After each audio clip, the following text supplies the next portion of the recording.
am your host, Jason Miles. And welcome to another episode of This is Revolution Podcast.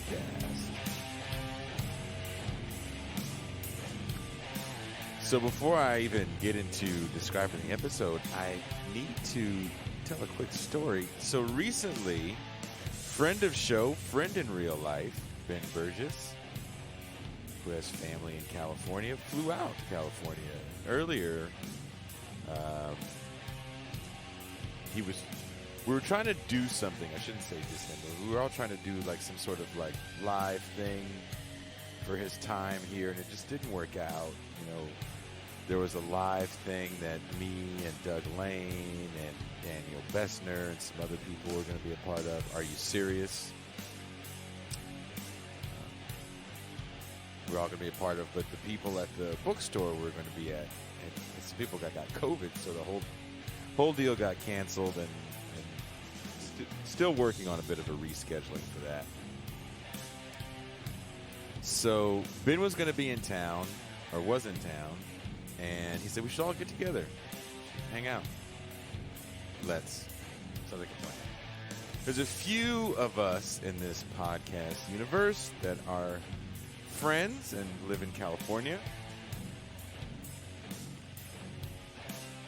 I now reside in the real Southern California, Baja California, which is part of Mexico. So that means I have to cross a border, and the border for a while during COVID was closed to Mexican nationals, people that live in Mexico, unless you had permission or worked in the States, couldn't cross the border. So the wait times were a lot shorter. Literally, the day I moved down here, that got lifted. So border cross times are very long because a lot of people go shopping in the States because there's things in the States that we don't have here, like the dollar store. Some people like clothes shopping in the States. Whatever. There's a lot of people that like to go shopping in the States. It's kind of insane. So anyway, I know Saturday was the day that we were all going to meet. We were going to hang out. And I knew I had to do this show that I'm actually, we have here for audio only. And this show is going to be an interesting show because not only were we going to do our regular show where we spoke about the racial implications of the Veterans Affairs with Mike Kim, longtime veteran, advocate for veterans. We're also going to be rolling out the new TIR Presents sports show, yet to be named. It doesn't have a hot name yet. It's just the TIR Presents sports show as of now. Maybe we should call it the generic sports show. But anyway, if you guys have name ideas, leave a comment. Tell me what the name ideas are. Wherever you are listening to this show, leave a comment and give me some name ideas. If you're listening on like Spotify or somewhere you can't leave a comment, then you know how to hit me. Hit me on the Twitter at TIR Show Oakland on Twitter. But so I had to do those two things. We had Emma Vigeland. So Emma Vigeland's a guest on the show. So we kind of talked a little longer than I wanted to about sports, but I knew time was of the essence because I had to cross that border, and it can take a while. The last time I crossed the border, or the first time I crossed the border, it took like 3 hours. So I knew I had to check. So there's a website you can go to and you can check the border cross times, and I checked the website, and it said 85 minutes, which was like 20 minutes longer than normal. So I get done with the show. I have a little bit of time, rest a little because I know I'm going to have a bit of a drive because LA to me is still a couple hours. Needless to say, it didn't go as planned. The website was quite inaccurate. It took me 5.5 hours to cross the border. got there, most of everybody was gone.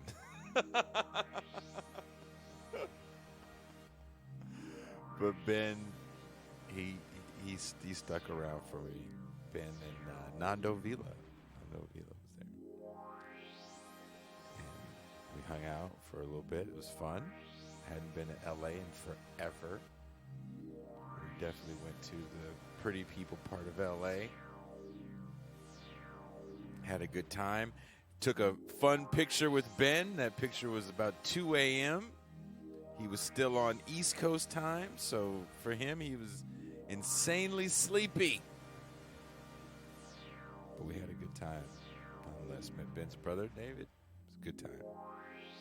We're going to do it again. And I learned my lesson about trying to do too much. But this show is a lot of fun. Me, Pascal, Marcus of the Left Flank Vets, and Marcus's co-host on the TIR Presents Sports Show, Mac from You Don't Know History Pod. And I think we had a very fun deep dive into the perils of college football. We even talked about some of these new rules where athletes can get paid, some of the pitfalls that creates.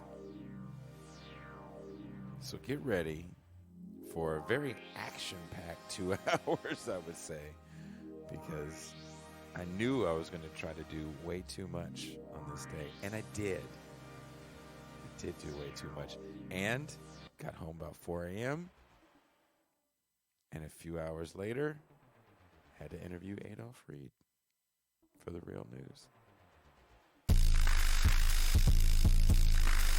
That music means I've taken too long.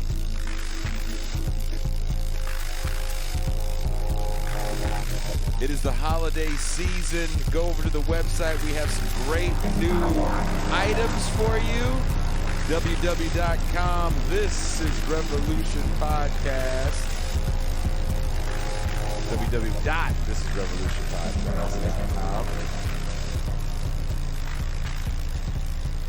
And I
Good morning, everyone. Good afternoon to some of you.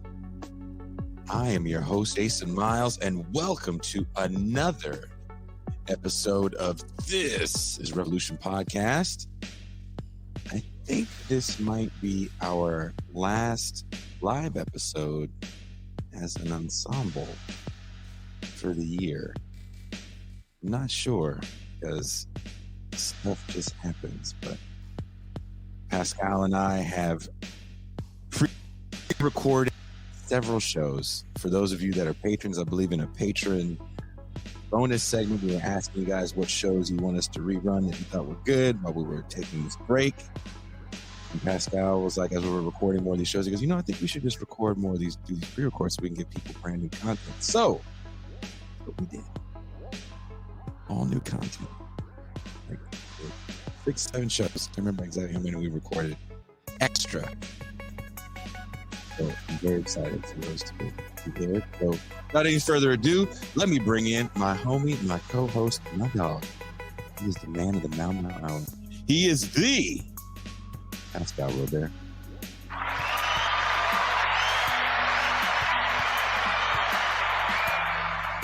Peace and greetings to the chat. Peace and greetings to the audience. Peace and greetings to Jason Miles. Can you believe we recorded all those shows? We had a long week, man. And we were guests on several shows as well. That is true. Pascal is going to be on, if I'm not wrong, Pascal is going to be on Redacted Monday. That's correct. They're filming it on Monday. Look at you, superstar. Oh, relax, Elvis. You didn't ask me to be on this show.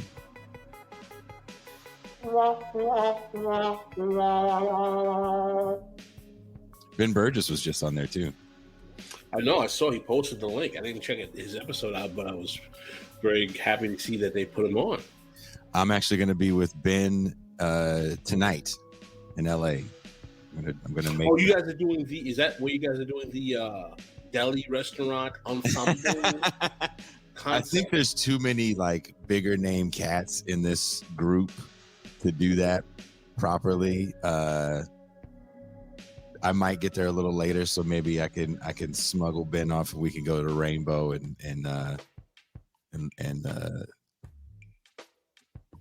live our childhood musical years in one of my favorite LA spots.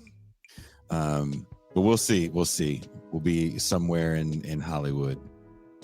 So it's going to be a LA good time. Speaking of LA, he was once the black guy in Maine. I'm sure everyone thought he was a rapper or maybe an athlete. I'm sure they thought he was an athlete. Now he's in Virginia where he's just one of the many people that get mistaken for athletes. He is Marcus of the Left Flank Vets. Thank you. What's up? Happy to be here. Interesting thing. I was streaming the other day. Someone came into my chat and was like, hey, are you on a podcast? And initially I was like, no, what are you talking about? I do streaming shows. And then they're like, you sound like this person on this podcast I listen to. Yeah. And then actually someone else is like, This is Revolution does the audio stuff. And I was like, oh, yeah. I'm on a weekly podcast called this, and then I just immediately go into the commercial.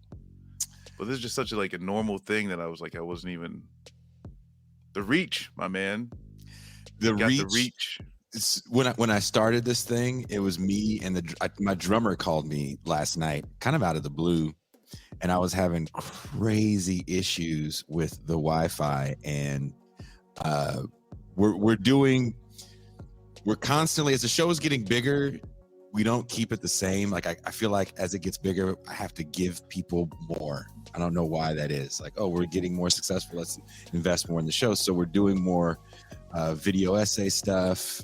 We're definitely adding more shows, as we're going to talk about in a little bit. And I'm trying to do some music for this thing that Kuba had done about the Russian Revolution. and I can't download this sounds pack that I just got. I'm about to use these new fucking drum sounds, and I'm furious. My drummer calls me up, and we start like talking for a while, and I'm telling him about the show, and he's just kind of like, going, dude, this is insane. We were getting stoked when we first started. We're like, dude, 25 downloads.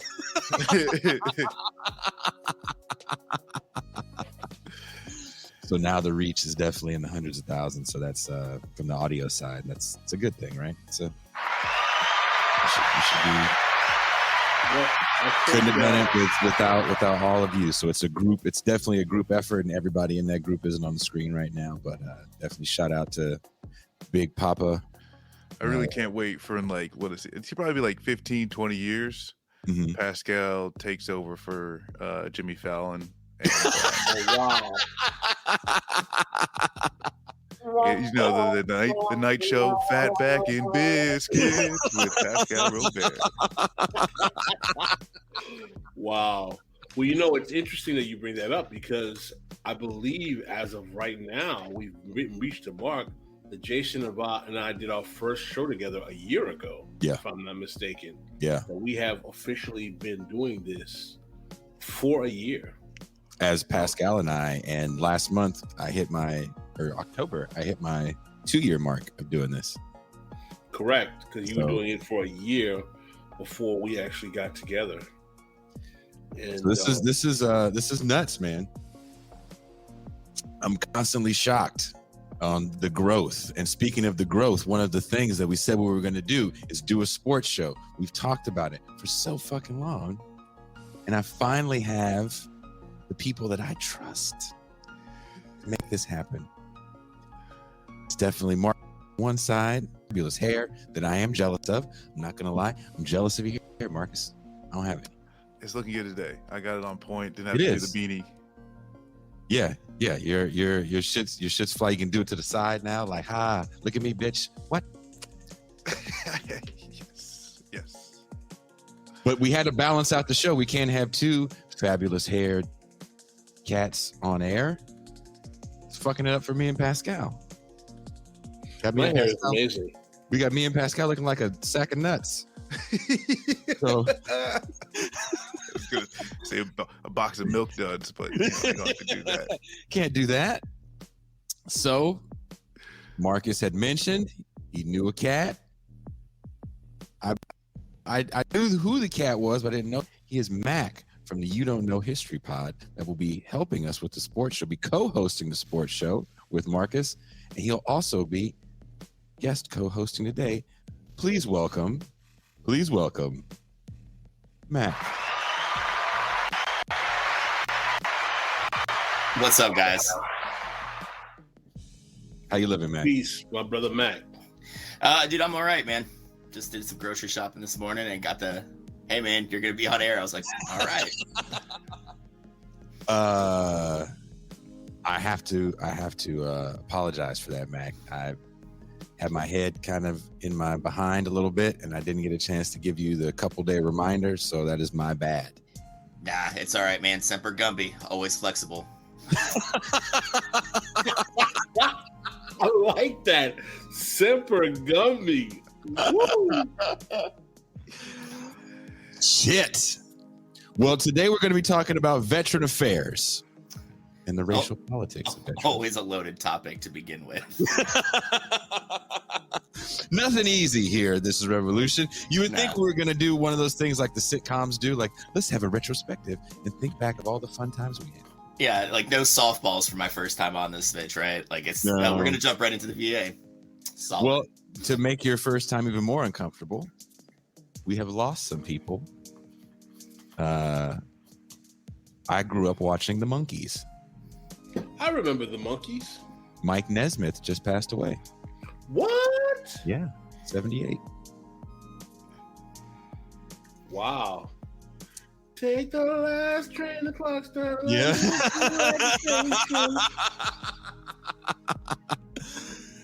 One of Jimi Hendrix's first major tours was opening for the Monkees. And of course, people hated him. Now, they were a manufactured group that actually played their music. I can't admit that out loud. I don't know, but I think Nesmith might have played guitar, but I don't think they played the instruments. What about the guy with They looked the that up. lead singer? He sang though. What's Davy Jones. Davy Jones. Yeah. Remember him on the Brady Bunch? I do remember him. So, and not only we haven't had a chance to say this on air, but also friend of show, sadly, and very surprisingly, Greg Tate recently passed away. Oh man, yes. We did not mention that No. last time we were on. Rest in power to Greg Tate, who was a guest on our show. Died suddenly, I think, maybe Wednesday. Yeah. Big loss to the cultural criticism and journalistic world. So a lot of people memorializing Greg Tate on the social medias. But he was a big deal, particularly going back to the 80s and 90s. Kind of people consider him the godfather of hip-hop journalism. Was in copious music and cultural documentaries. I can't even remember the number of times, can't count the number of times I've seen Greg Tate on documentaries about various we brought him in to talk about Rick James because he was on the animated Rick James documentary that I must have watched like 15 times. You brought him in about Rick James. He had stories about Greg he was part of the Black Rock Cone, which as a young person, I was probably like 11 when I got hip to that. 11 or 12, and I was a wannabe guitar player, and I don't know, they helped make me feel a little more legitimate. So I definitely appreciate all that he did for the genre, outside of just the journalism. So very, very, very big loss. I'm actually extremely honored that he watched our show and was hella down to come on our show. And Pascal and I did not know that the show was going to take such a hard, pessimistic left turn, but it was still one of the more fun back and forths because we got to have a back and forth. And if you watch that clip, we're kind of all in, and we talked for like another hour after that whole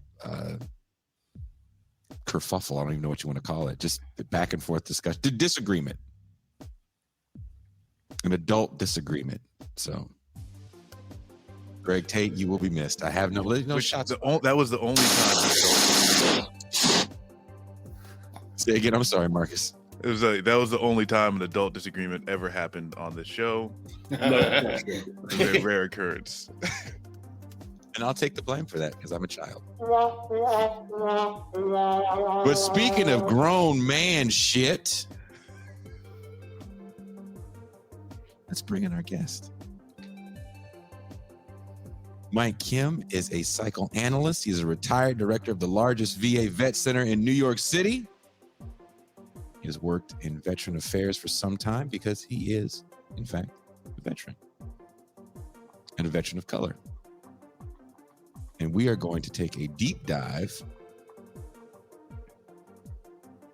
into veteran affairs and, of course, the military-industrial complex. So without any further ado, coming all the way live from a secret bunker somewhere in the East Coast, new friend of show, Mike Kim.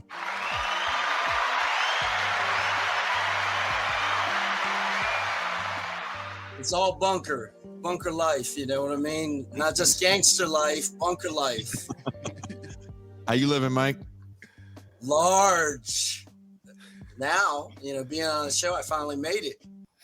Oh, wow. Thank you. I was on Ben Burgess a couple weeks ago, cranking on that chump Congressman Dan Crenshaw. And then I was like, dang. And then I get This Is Revolution. I was like, man, Merry Christmas to me. Well, hey, I appreciate that, Mike.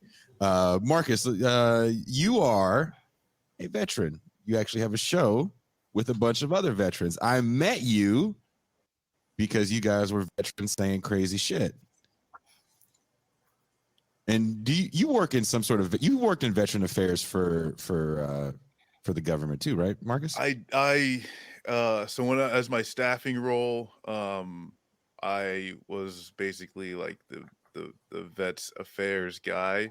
So I mean, it gave me access that, like, most people don't really get or understand, where from regional director on down to, like the pharmacy worker.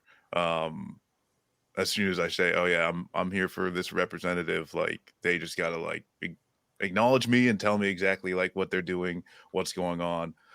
So I ended up getting like a look at the VA that most people don't get, and it's kind of like it's like. I mean, that's why I'm excited to kind of have this talk, because, like, especially too in regards to like systemic racism and how it is, outplayed within the VA. But then also something that, like, that we do talk about on Left Flanks that's a lot is about some of the benefits that veterans overall have access to are kind of similar to the things that, like, are just kind of necessary to change our overall like your society. And so even like basic things, like the GI Bill, to just like the way our housing loans are going and some of the fees that we don't have, as maybe you have been stepped towards to a guaranteed towards housing. But yeah, I mean, at the end of the day too, I would like to make sure we know, like, Mac is, I would say, one of one of the more important veterans. Don't tell anybody. Yeah, no. I'm gonna bring it out our side, because one thing he did mention is that Mac had actually came out and talked about a war crime that existed in one of his units, and he's gotten a lot of flack for it. And there's a dude that ended up Trump ended up pardoning and shit like that. So and white dude, just gonna throw that out there. So if we're gonna also talk about how racism can play, I can't help it, guys. All right, like, it's just but I don't know, Mac, if you want to even like talk about your experience a little bit before we even get into. Yeah, I spent 16 years in, and I ended up serving with Clint Lawrence, who was one of the war criminals that Trump pardoned. And I like Marcus is right. I caught hell I'm still catching hell for it, for speaking out against him.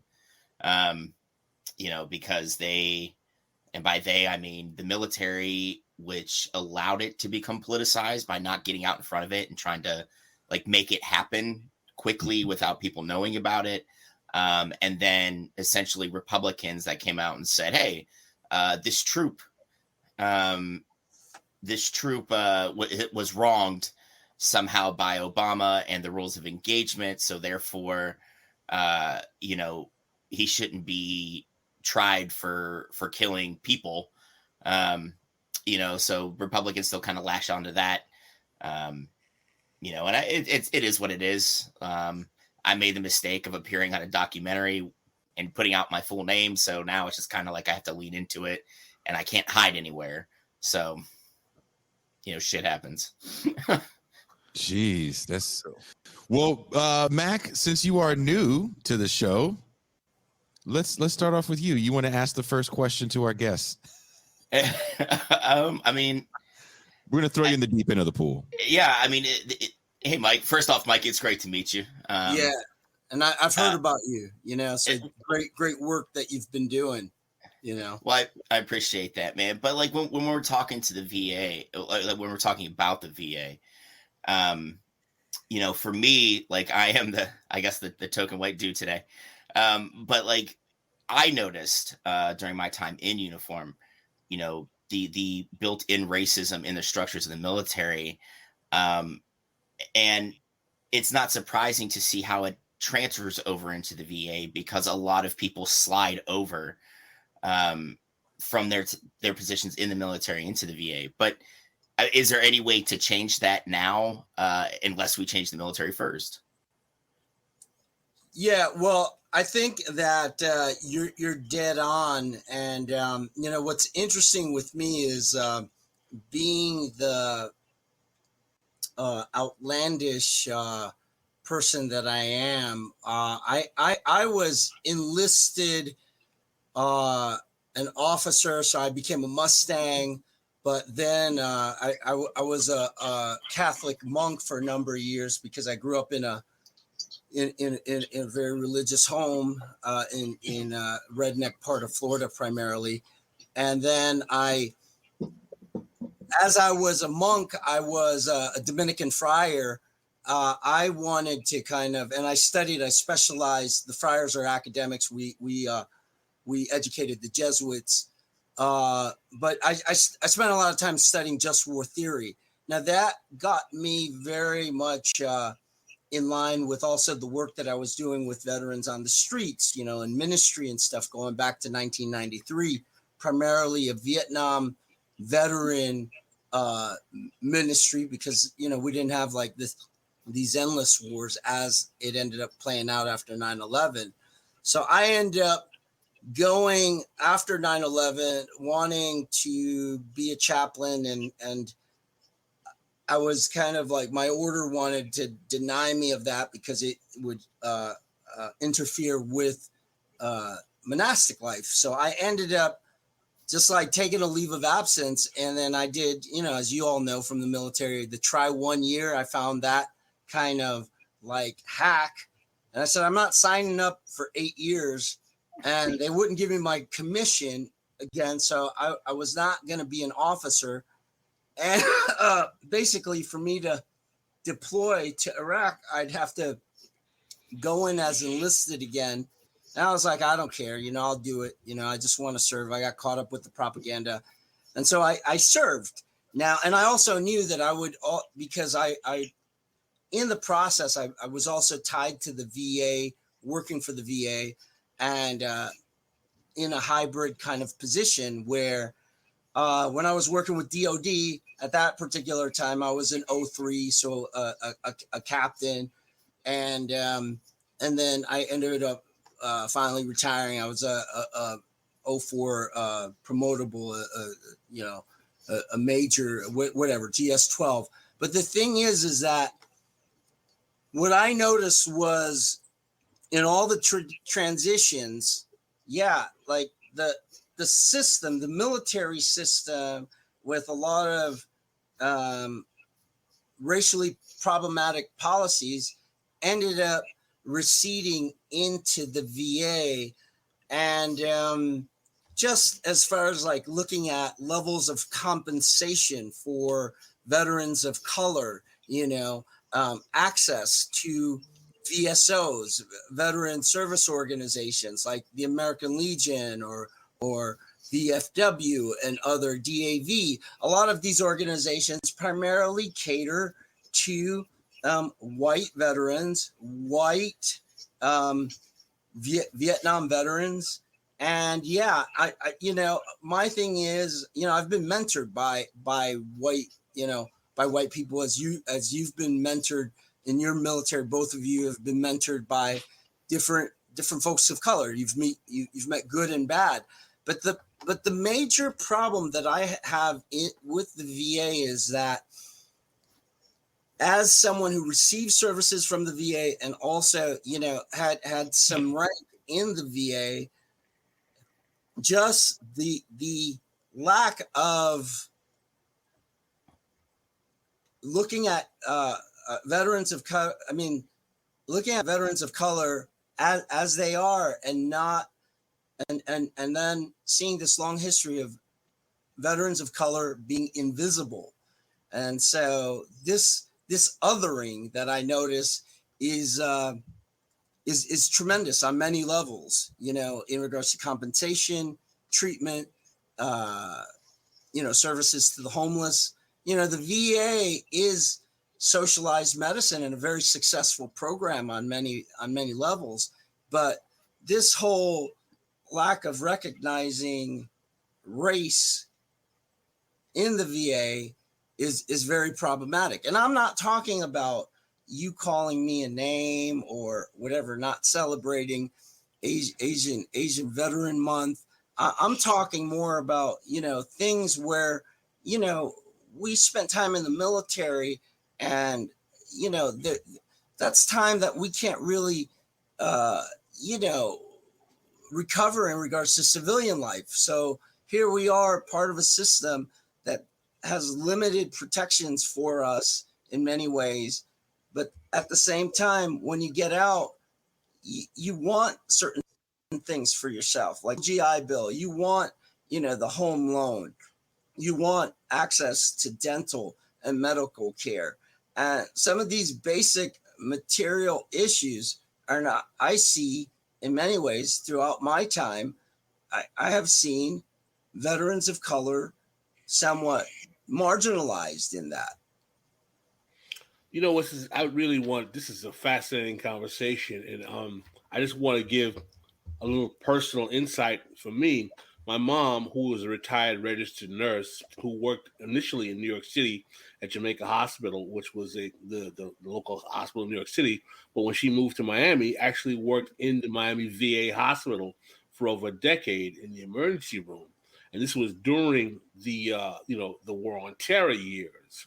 And she always talked about, the amount of trauma that she witnessed, not only overall amongst veterans, but around like veterans of color, Black, Brown, Latino, and in the way in which, no one talks about what these guys come back and deal with after they serve.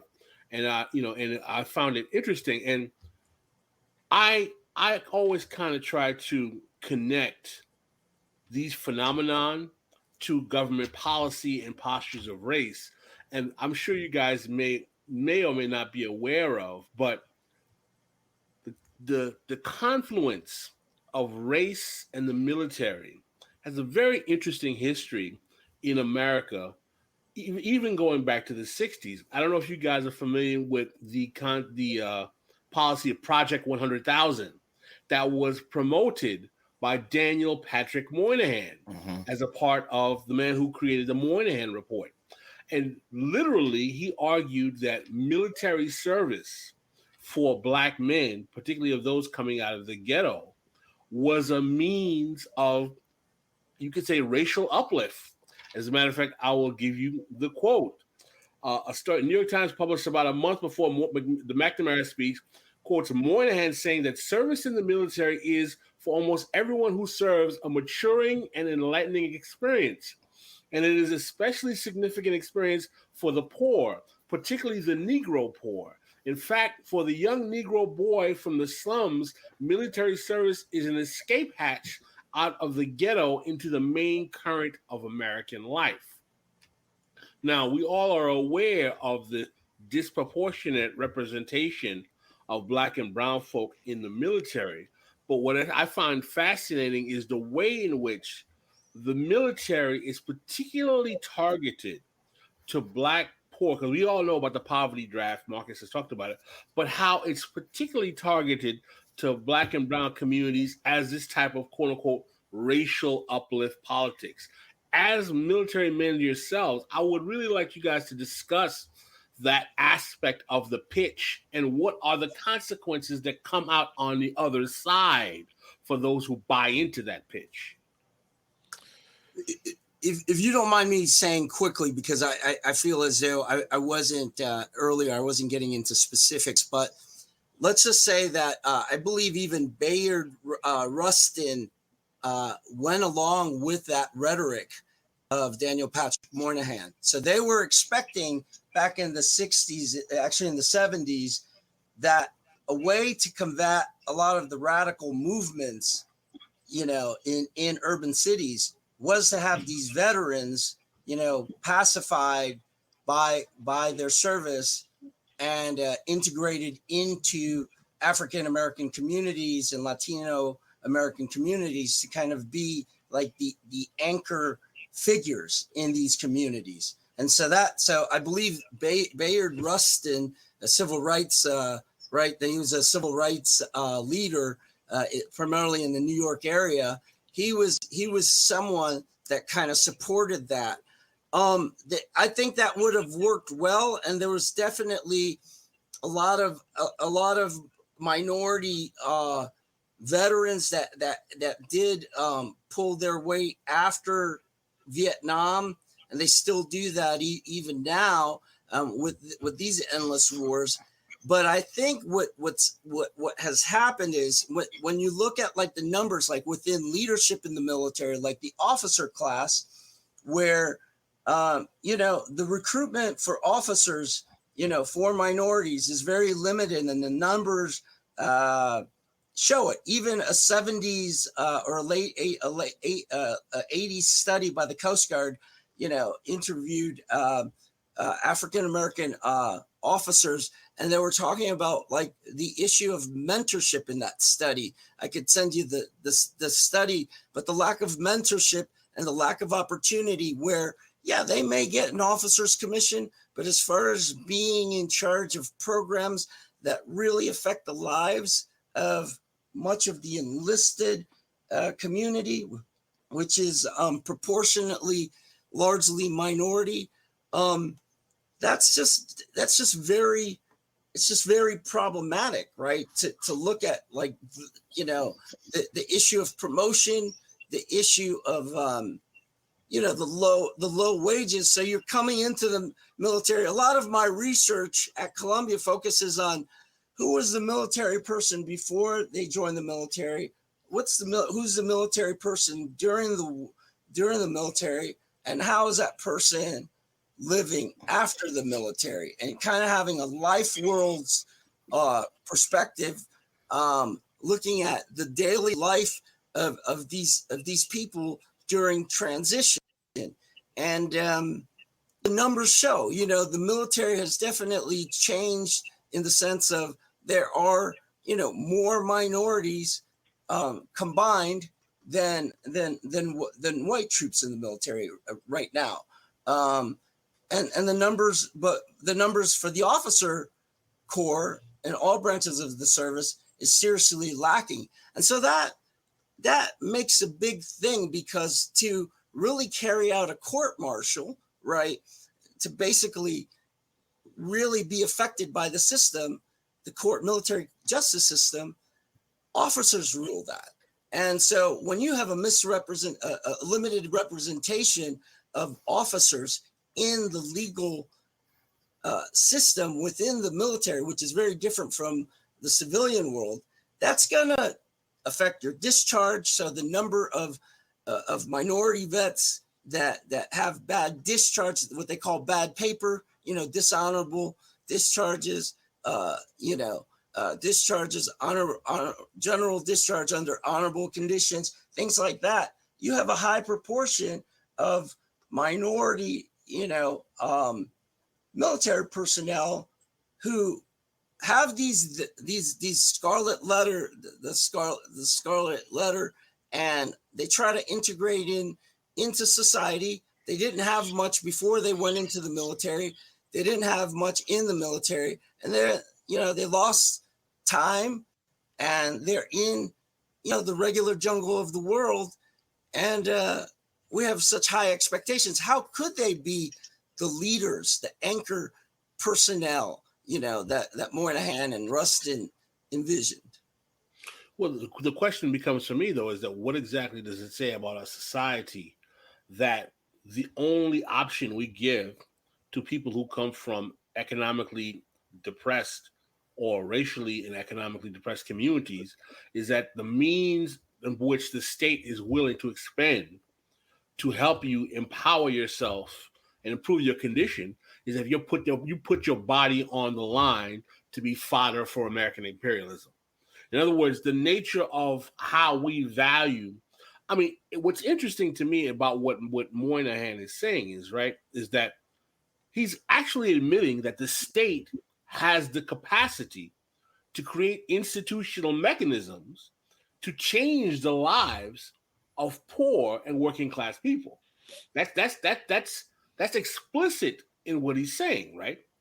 But the thing is, though, in exchange for receiving that type of actual programmatic government intervention to change the condition of the poor and working class, you've got to be willing to have yourself exposed to being blown up in a foreign space.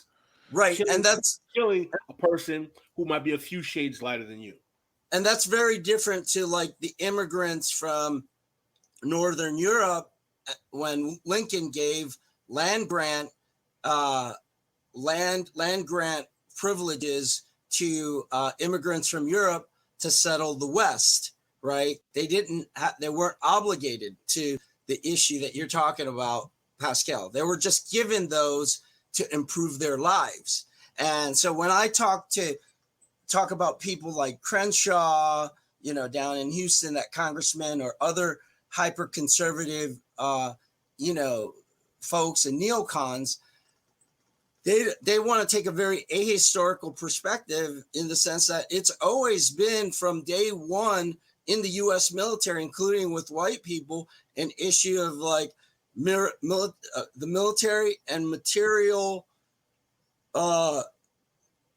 aspects of the daily life from the enlisted. Our first riots, real riots, not January 6th, but the real riots that happened in America were started by the military. The Shays Rebellion, I believe, was the first major protest involving taxation of folks that fought in the Revolutionary War and were not given tax relief. Then the Philadelphia Mutiny a couple of years later that involved, again, troops tied to material conditions. Going to the Revolutionary War, a lot of people don't know the Black Marines.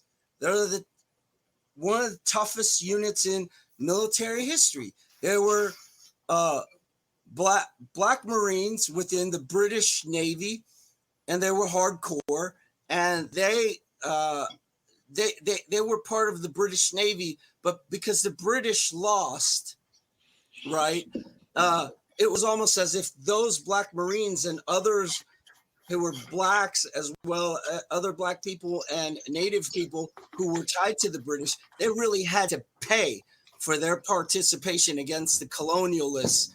And that has lingered all throughout American history. And what's incredible is Dr. Kari Polk's book, was it Contagions of Empire, where he talks a lot about the labor, the use of Black labor in these empire wars, going back not just to the Civil War, but all through the empire wars, the Philippines, building of the Panama Canal, World War II, World War I. And these are things that are not recognized within the regular military, right? Because as you see with mass culture, you got to be a Green Beret special operations guy to get some attention, and they don't look at all the support people. You know what I mean?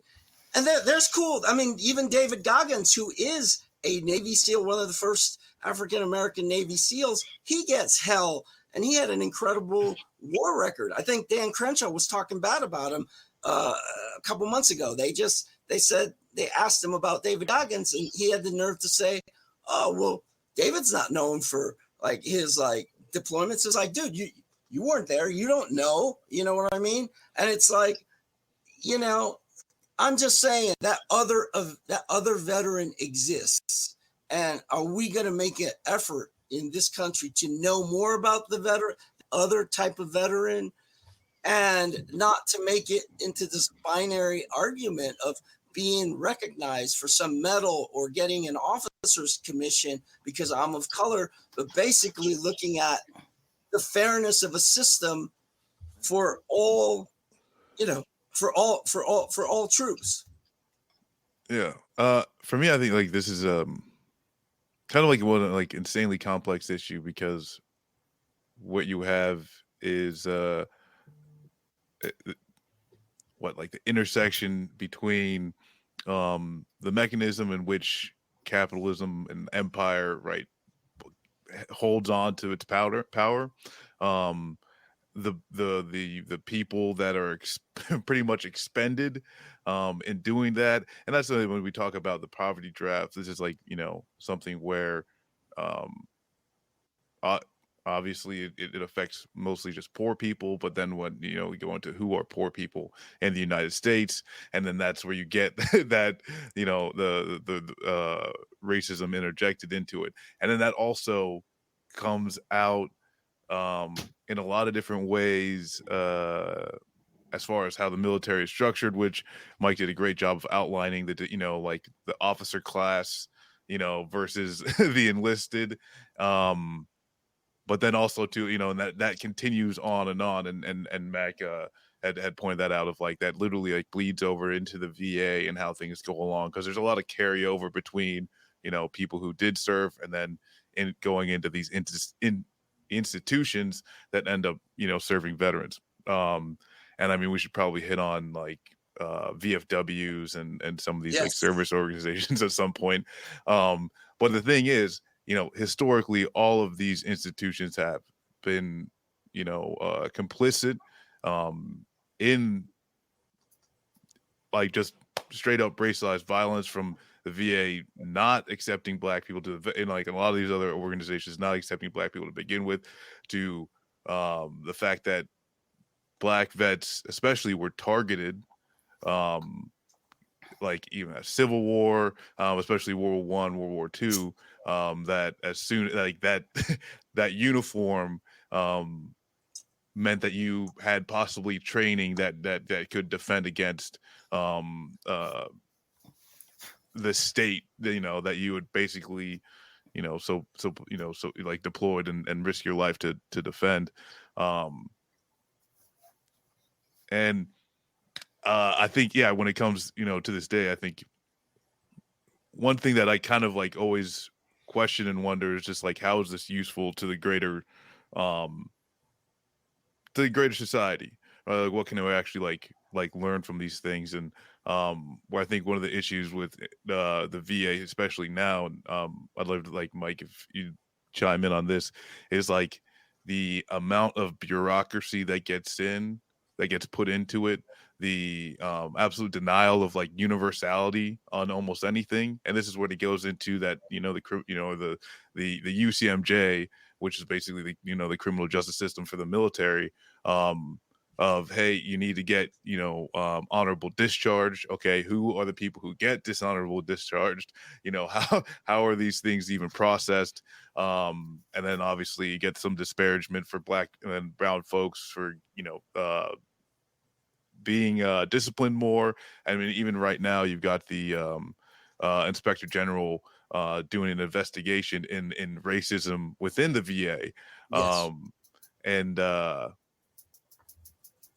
so I guess my question would be, how do you think even like some of the universality stuff gets pulled out, and this is like the neoliberalism of almost everything, where everything has to be means tested, but it ends up just denying benefits, being more cumbersome, more expensive, and all of these things.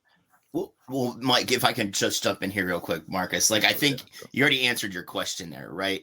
When we're talking about the levels of bureaucracy built in, biggest I do share here, a direct reporting system to the VA as soldiers are getting out. They expect you to go find like a VSO in your hometown, go through the VFW, go through DAV, and I was trying to go through the VFW when I first got out to file my claim. Right, the VFW is trash. It is a trash organization run by trash people, and there's a reason why a lot of our our comrades of color who are having trouble getting their claims processed. It's because they're trying to go through the VFW, which is run by a bunch of like Proud Boy supporting white supremacist thin blue line motherfuckers that just don't care about veterans of color.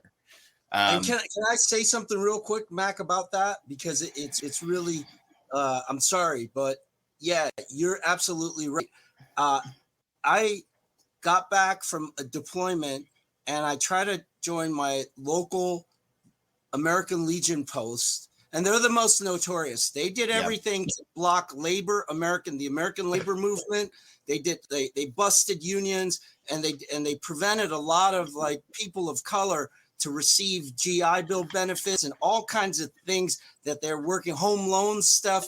The American Legion is guilty of many things. Now, let me tell you what they did with me. I called to be a part of, I live in Midtown Manhattan. There's not a lot of posts around. So I call the post 754. And, he's asking me my name. And I'm like, Mike Kim. And then he's like, you should join the Chinatown Post, And it was like, dude, I thought I could just join the Post, And I was like, by the way, did you serve? It was like, well, my grandfather served and great grandfather served World War II and World War I. And I just feel as though like the values of the American Legion and VFW, that trash kind of attitude, racist type of bigoted attitude, is inherited and carried down. It's a culture. And not only that, it's in their bylaws. So if you join a vet organization, look at their charters. There's explicitly in the American Legion, in their charter, Americanism.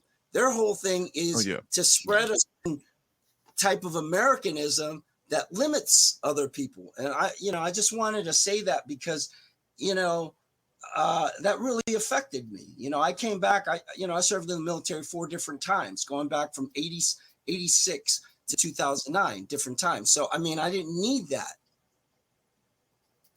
Well, let's really kind of interrogate that. The confluence between really kind of like racist, reactionary, right-wing politics and the United States military. Oh yeah. And how it seems that the U.S. military really becomes a kind of breeding ground for this kind of right-wing, really like extremely like kind of right-wing kind of discourse, where we have things like, not only the Proud Boys, but we have things like the Oath Keepers. Yeah. We have these whole organizations, these whole kind of 3%. really serious, some would say fascistic organizations that are made up significantly of former military.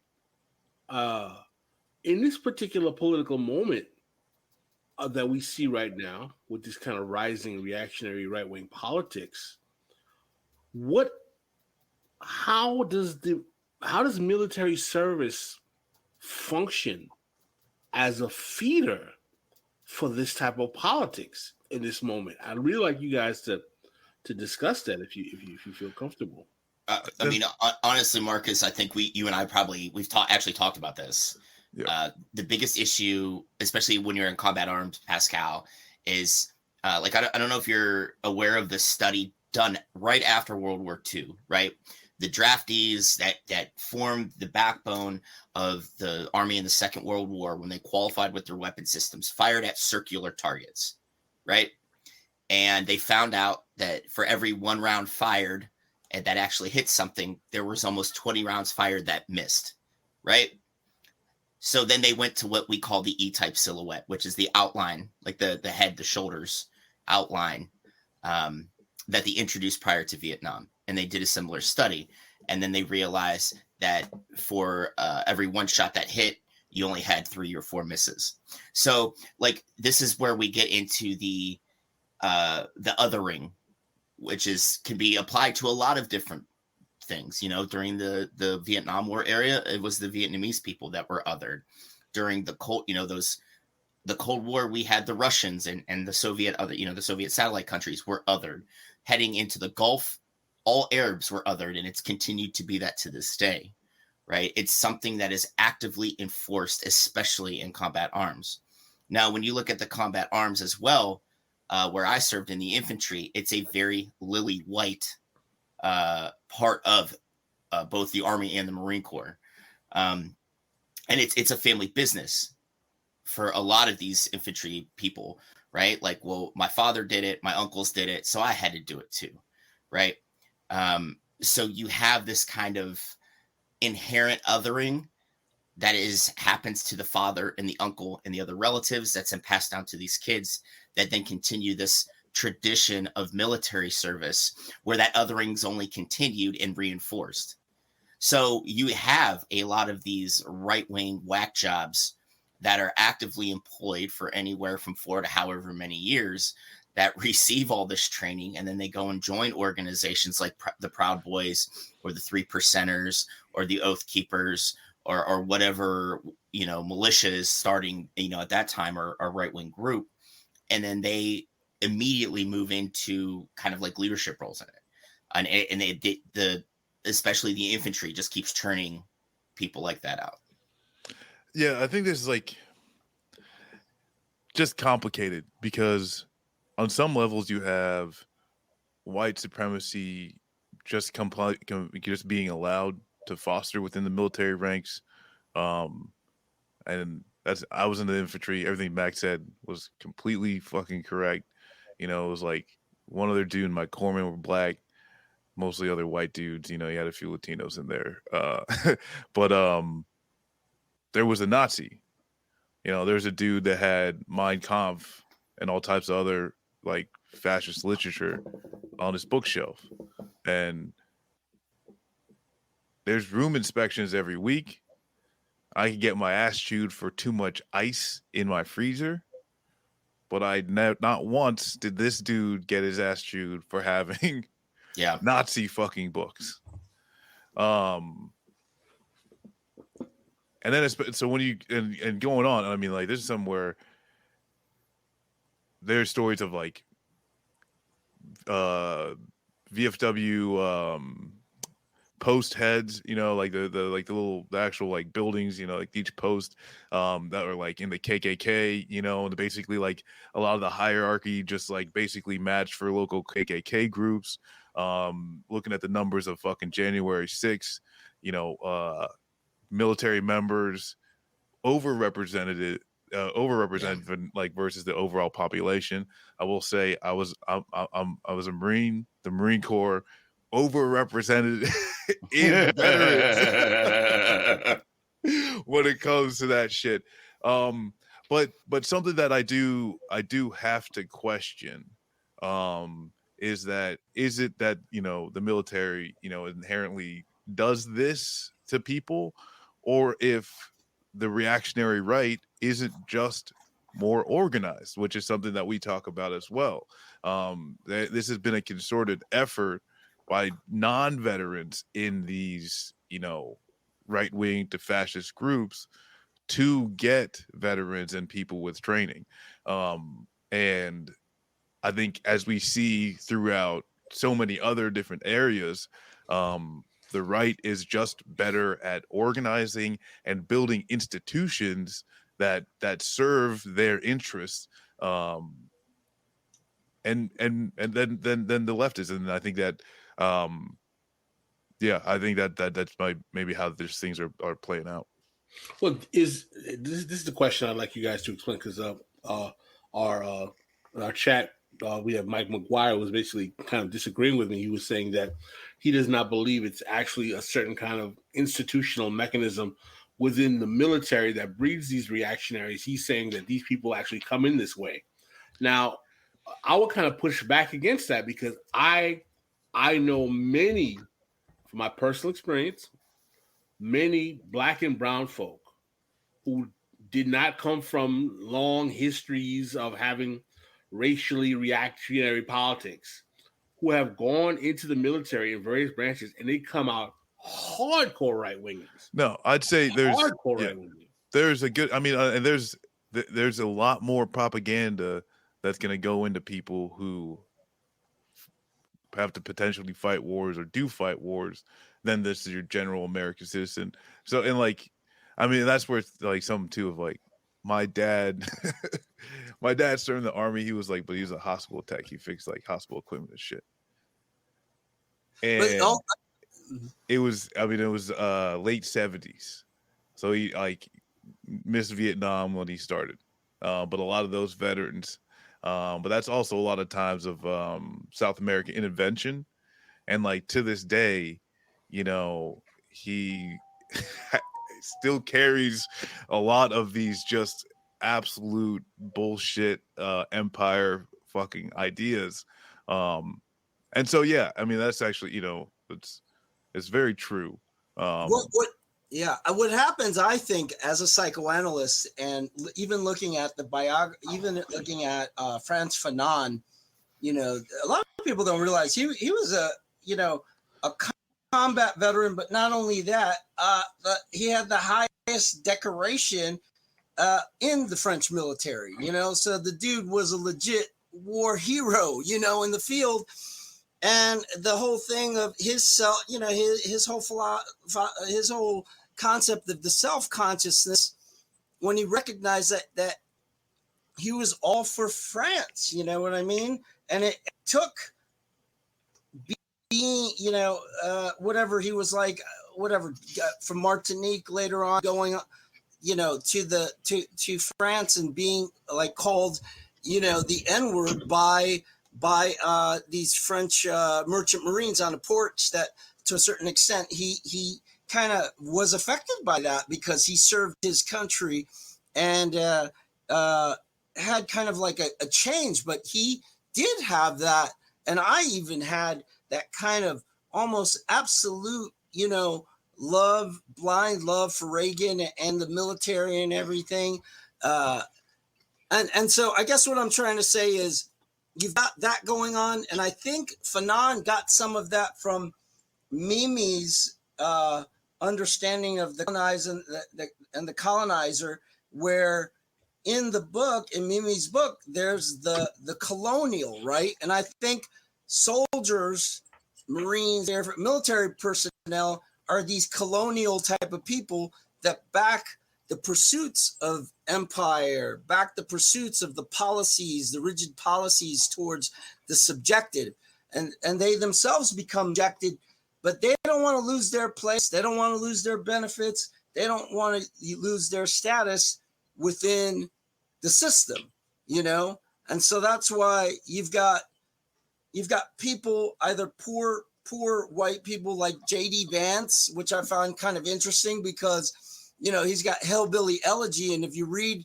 the intro to Hillbilly Elegy, he's very overt about his views and about this certain type of Americanism that we were talking about earlier. And I guess what I'm trying to say is, you want to keep your place within the empire, man. You know, when in many ways, when you are in that position of being colonial, where maybe you're not, you know, the colonized, but you're definitely not the colonizer, but you're definitely protecting the interest of the colonizer. Well, doesn't that take us back to kind of where we started with all this, right? Like,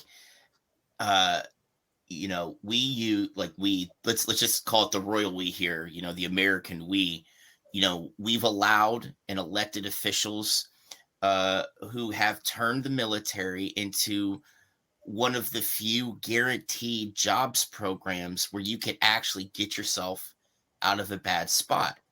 You know, I've been on left flank with Marcus quite a few times, you know, and we always harp this, that the military isn't setting up recruiting centers in Manhattan. They're going to the west side of Cleveland. You know, they're going into the poorer areas of this country to target, you know, people who are economically depressed. You know, and for a lot of us, myself included, you know, that was my way out of a horrible job situation in Northeast Ohio. You know, what else was I going to do? You know, and then you get, you know, for me, you get wrapped up in it, because it's like you now have this obligation to soldiers, just to see them through these things. And even though that you're sitting here thinking the military is this horrible organization, which does horrible things, but you wanted to make sure that, you know, you were at least doing some small part in taking care of these young kids that are being into fight in these wars, you know, that you see a lot of yourself in. So it takes us back to that. Like, how did this happen? Why have we allowed this to happen? And how do we stop it? Mm-hmm. Well, we're coming up on the end of the hour. I want to extend another invitation out to Mike to come back on the show. Thank you very much. Thanks for having me. Where we can finish this conversation. Would you be willing to come back in the new year, Mike?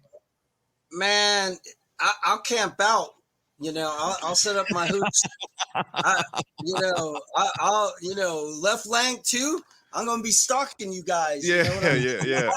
Pascal, I'll show up with my shelter half. You know what I mean? I'll be set, man. Wherever, whenever and wherever. Well, I'm being extremely serious. I do want you back. I want to spend more time with this conversation. And we will put it behind a paywall. Just kidding. But I do want to spend more time with this conversation. Hey, thanks. So, Mike, thank you so much. Is there any links that you want us to you want to shout out anything before we go? You can find a lot of the articles I've written if you Google Mike Kim veteran. So I write a lot on wellness and readjustment, and like I said, I'm also a Catholic monk, so I'm coming for that. I wouldn't say Marxist, but definitely Marxist influenced theology of liberation, where we must have a preferential option for the poor, and I've written a lot on that preferential option to veterans in our country, that we have to unconditionally make that happen, whether white, black, yellow, woman, transgender, gay. You're a veteran, you serve, you deserve something to help you get back on your so you could Google me at Mike Kim veteran. You could also find me on LinkedIn and shoot me a message, Michael J. Kim LP, and I'm on Facebook and Instagram, Philosopher Vet Monk, and just get a hold of me if you want me on any of your shows or to write anything. I'm open to it, and I don't charge anything because I've got sugar all around me, so things are good, so I appreciate it. But look, Mike, you said free to a show full of leftists, so say no more, fam. As the and I'd like to connect with you guys. Also Mac and Marcus. And actually, Mike, I'm gonna do some planning even out loud. Connected with some people from Brand New Congress who I was talking about some policy areas within like Veterans Affairs that someone on the left could actually run on and distinguish themselves.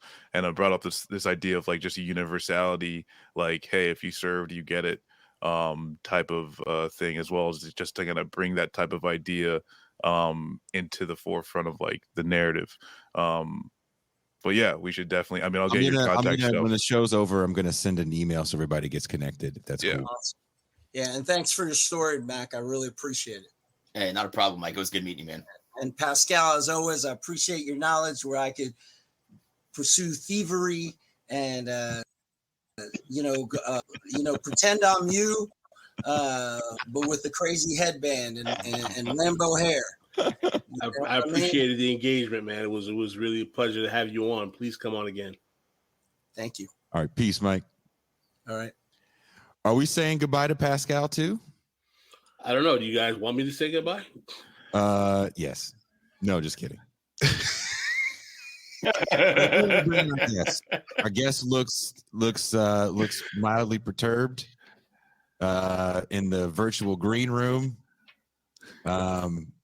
You may know her from her time at the Young Turks. You may know her as the co-host of the Majority Report. I know her as a New York Giants fan. Ooh. She is the Emma Vigeland. Whoa! MLB in the place to be. I was mildly perturbed when I heard Pascal was not going to be sticking around potentially. Oh, see, MOC. I actually stayed because I wanted to chat it up with you and say what's up, and welcome you to This Is Revolution. We've been on your show a couple of times. Oh yeah, we had your Sam a couple of weeks back, and very cool of you to join us here. Now I know you guys are talking sports, which is more Jason and Marcus's bailiwick, but I have my thoughts and insights as well. So I'm not going to make myself completely useless to this conversation. I was look, Pascal. I was giving you the out because you and I have recorded so many shows in this past week, trying to do this thing where we could actually take some time off. We're literally going to do another show. I think we've said it on the show before. We signed a deal with the Real News Network to do 4 shows. Let's go. So we're recording our first show with the Real News tomorrow with Adolph Reed, where we're going to talk about his new article he wrote with his son Teray. But that's a different conversation. Right now, we're going to talk about sports. You know why? Because we give nothing to the right. We surrender nothing. And this is going to be our leftist sports show. That's the thing, right? Is I've spoken about this with Matt Leck at the Majority Report a lot, right? And it's just more about why leftists aren't in these spaces and how that does a disservice to the left. Like, one, we can talk about a lot of things. I mean, and it's up to you guys. There are a variety of ways that you can approach talking about sports from a political perspective. And one of the biggest, I think, leftist issues in sports right now is the issue of labor in college sports. We can get into that if you want, but there are many ways that organized labor, at least in college sports, can be. We can meld those two conversations for sure. Did I send you the article, Emma? I think you did, and I'm so sorry. I don't think I read it yet. Okay, there was an art, not the one I wrote. Some. It's okay. It's okay, Emma, because Jason didn't send me anything. Okay. So, Marcus, did I send you the article about college sports? No, and Djene didn't either, because I know Djene. Bro. I'm not alone. So you know So what that means? You didn't even talk to Djene about it. So that. You know what that means? You know what that means? That means that I totally forgot to send everybody probably one of the best articles I've read on not just the history of the term student athlete and when it comes into play in the 1950s, but kind of why that all came to be. But I actually wrote about that too some time ago, about that history, and that history of student athletes comes to be because some athletes got hurt many decades ago and sued the NCAA. And so they sued them for lost potential wages. So the way to curb that was to give them we're going to give you guys a stipend, enough to live on. I forget, I think it was $90 when it first started. And we're going to give you free education, and that's how we're going to pitch this. So even in there's a new constitution or some shit that they wrote. They're still pitching this whole student athlete, you're getting a free education, so why are you bitching thing? But the National Labor Relations Board head was like, no, these cats need to form their own unions because they're laborers. Well, they exploit the very fact that, the NCAA is an incredibly racist and exploitative organization that is decidedly undercutting and stealing the wages away from laborers who make the entire college football and basketball system the most two profitable, college sporting events. They don't get paid anything. I mean, I don't think people realize necessarily how much money the NCAA takes in and these individual universities take in, and how much college coaches get paid. $5 million a year for, I don't know, Lane Kiffin. How much money does Nick Saban make? Who knows, right? But the athletes, the NCAA exploits their desire to make it big, and then, oh, you'll get your payoff eventually. But for a lot of athletes, that's not necessarily the case. You could tear up your knee, you could blow out your ACL, and you could not necessarily make it to the big, to one of the professional leagues. And even if you get there, right, we can talk about how the wage disparity in the NFL and the NBA and other leagues is awful in and of itself. But what the NCAA does is it exploits the dreams of young people, doesn't pay them anything, says it's giving them a free education when they're not even going really to classes. They are professional athletes working for the university. You can't and then, yeah, and then you're unable to. You are a professional, right? But you're not getting paid for it. You're getting paid on the promise of it.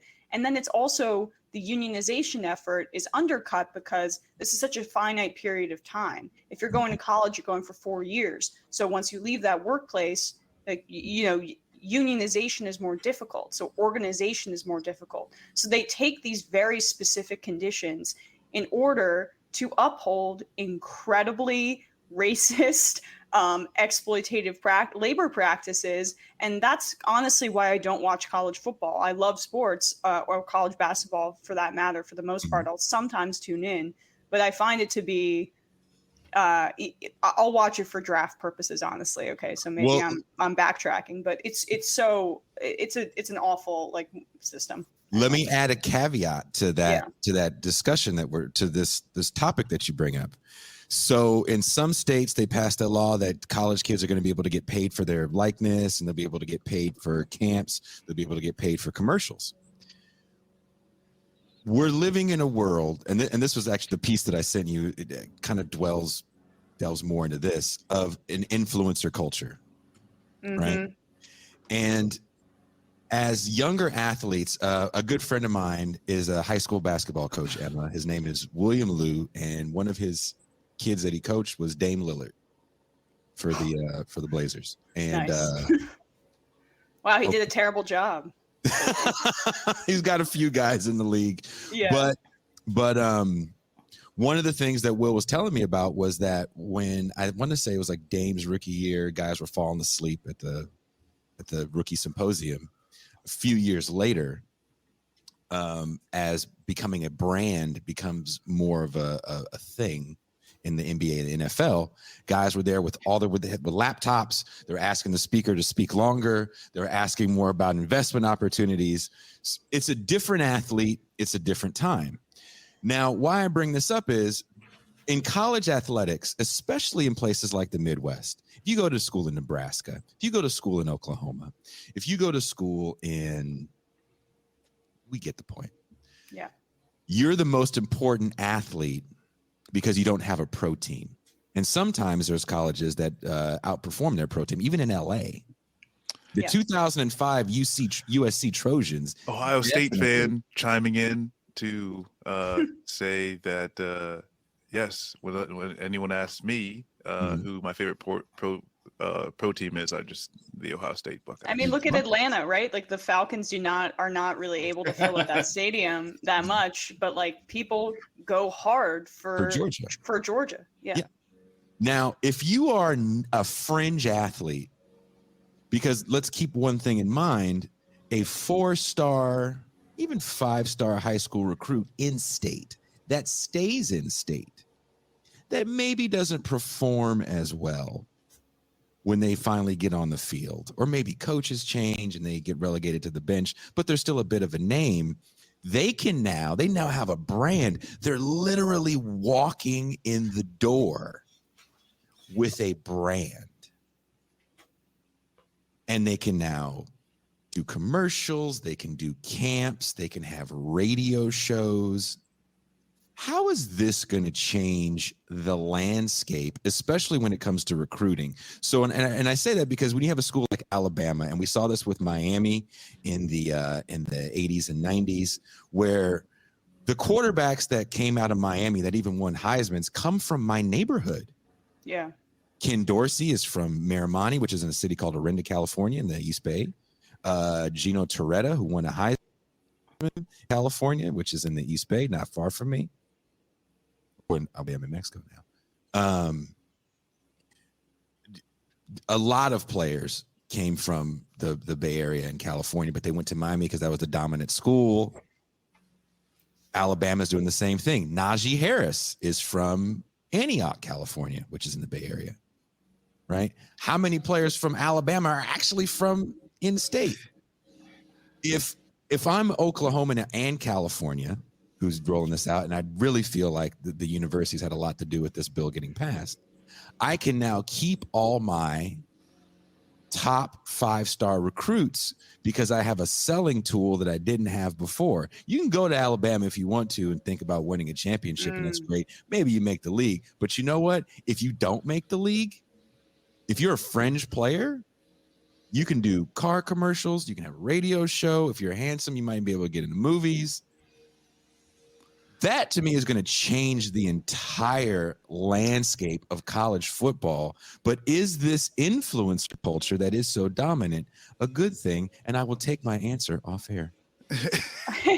Well, feel free if anybody else wants to weigh in. I guess my one, I think the fact that athletes can now legally or under NCAA rules use their likeness to make money is a step in the right direction in some ways, because it undercuts the myth that this is a student athlete experience. Basically, no, these are semi-professional athletes who are working on this as their full-time job, and they're not getting paid for it, as I keep saying. However, the commodification of certain athletes' likeness and their basically that's what influencer culture is it's every part of your existence is being commodified in order to make yourself a brand and to exist in this atomized capitalist world that we all exist in. And yet, while this is sufficient because it begins to chip away at the racist exploitative policies of the NCAA, I have my fears that the reason that this maybe some of the college teams are adapting to this, and it was because also the Supreme Court ruled on it, that it could undercut the larger organized labor effort for the collective student athlete. Because if just the stars are able to profit, then you're like creating divisions in the workforce, in the team. Yeah. And that's not what we want as approaching, this kind of uplifting of student athletes or semi-professional athletes playing in college from the left. So what you're saying is that the ability to monetize likeness and image will create a hierarchy of expectations in these teams that will make labor solidarity counterfactual in these environments, because the guys who are the stars of the team will be like, hey, I'm already making $1 million off of my Instagram pictures and my OnlyFans and my my TikTok is off the chain. Right. I don't know about you guys are just not doing it right.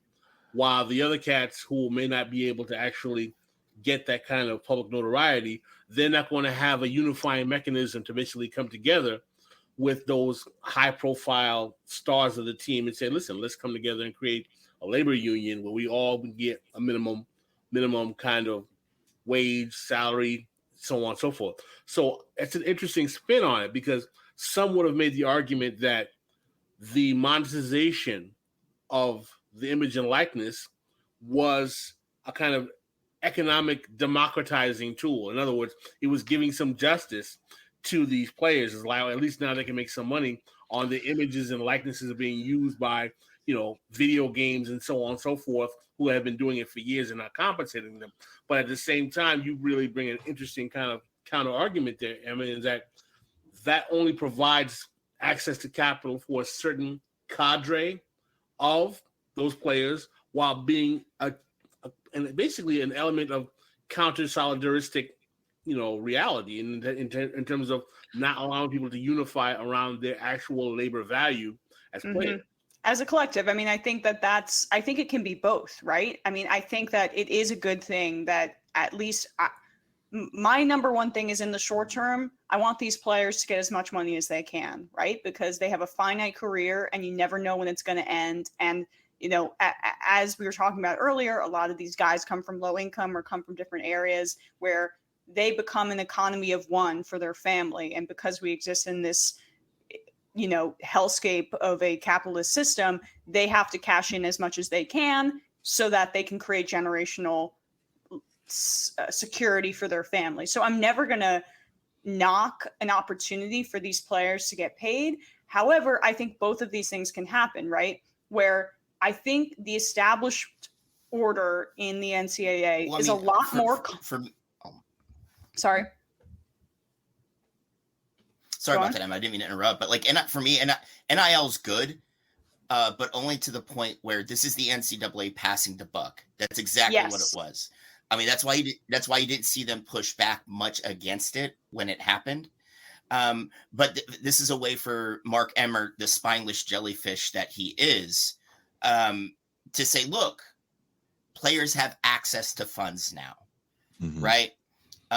But Emmert was also the first guy to bitch about the Quinn Ewers situation at Ohio State, where he left high school early, got the NIL deal in Columbus, and now he just entered the transfer portal at 19. Yeah. Right. As long Emmert as you're, came out. as long as Emmert came out was like, this is ridiculous. It's upsetting the balance of recruiting in college football. It's like, dude, you haven't had anything to do with actually overseeing college football since you took over. So shut the fuck up right now. Exactly. Yeah. And I mean, that was perfectly said. They're happy because they don't have to be, they're not holding the bag right now. Right. Like the NCAA does not have to pony up and have a significant overhaul of their profit system, which would have to include a minimum salary for all players. Now, I'm happy when the stars get compensated. Don't get me wrong. And if you have a deal with a sports book, that's awesome. But in terms of approaching this from an organized labor perspective, you also need the stars to lend their voices to the effort as well. Yeah. And so if the stars are getting compensated, that could change the dynamic there and create divisions. And as Pascal said, undercuts solidarity.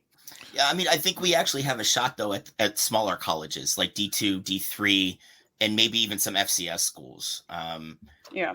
I think it's going to be a lot harder sell at places like Ohio State, UT, Alabama, Michigan, those types of schools. Like maybe the group of five schools as we know them, since everything's in flux right now. I mean, even there, I think we'd have a better, there would be a better organizing shot, right?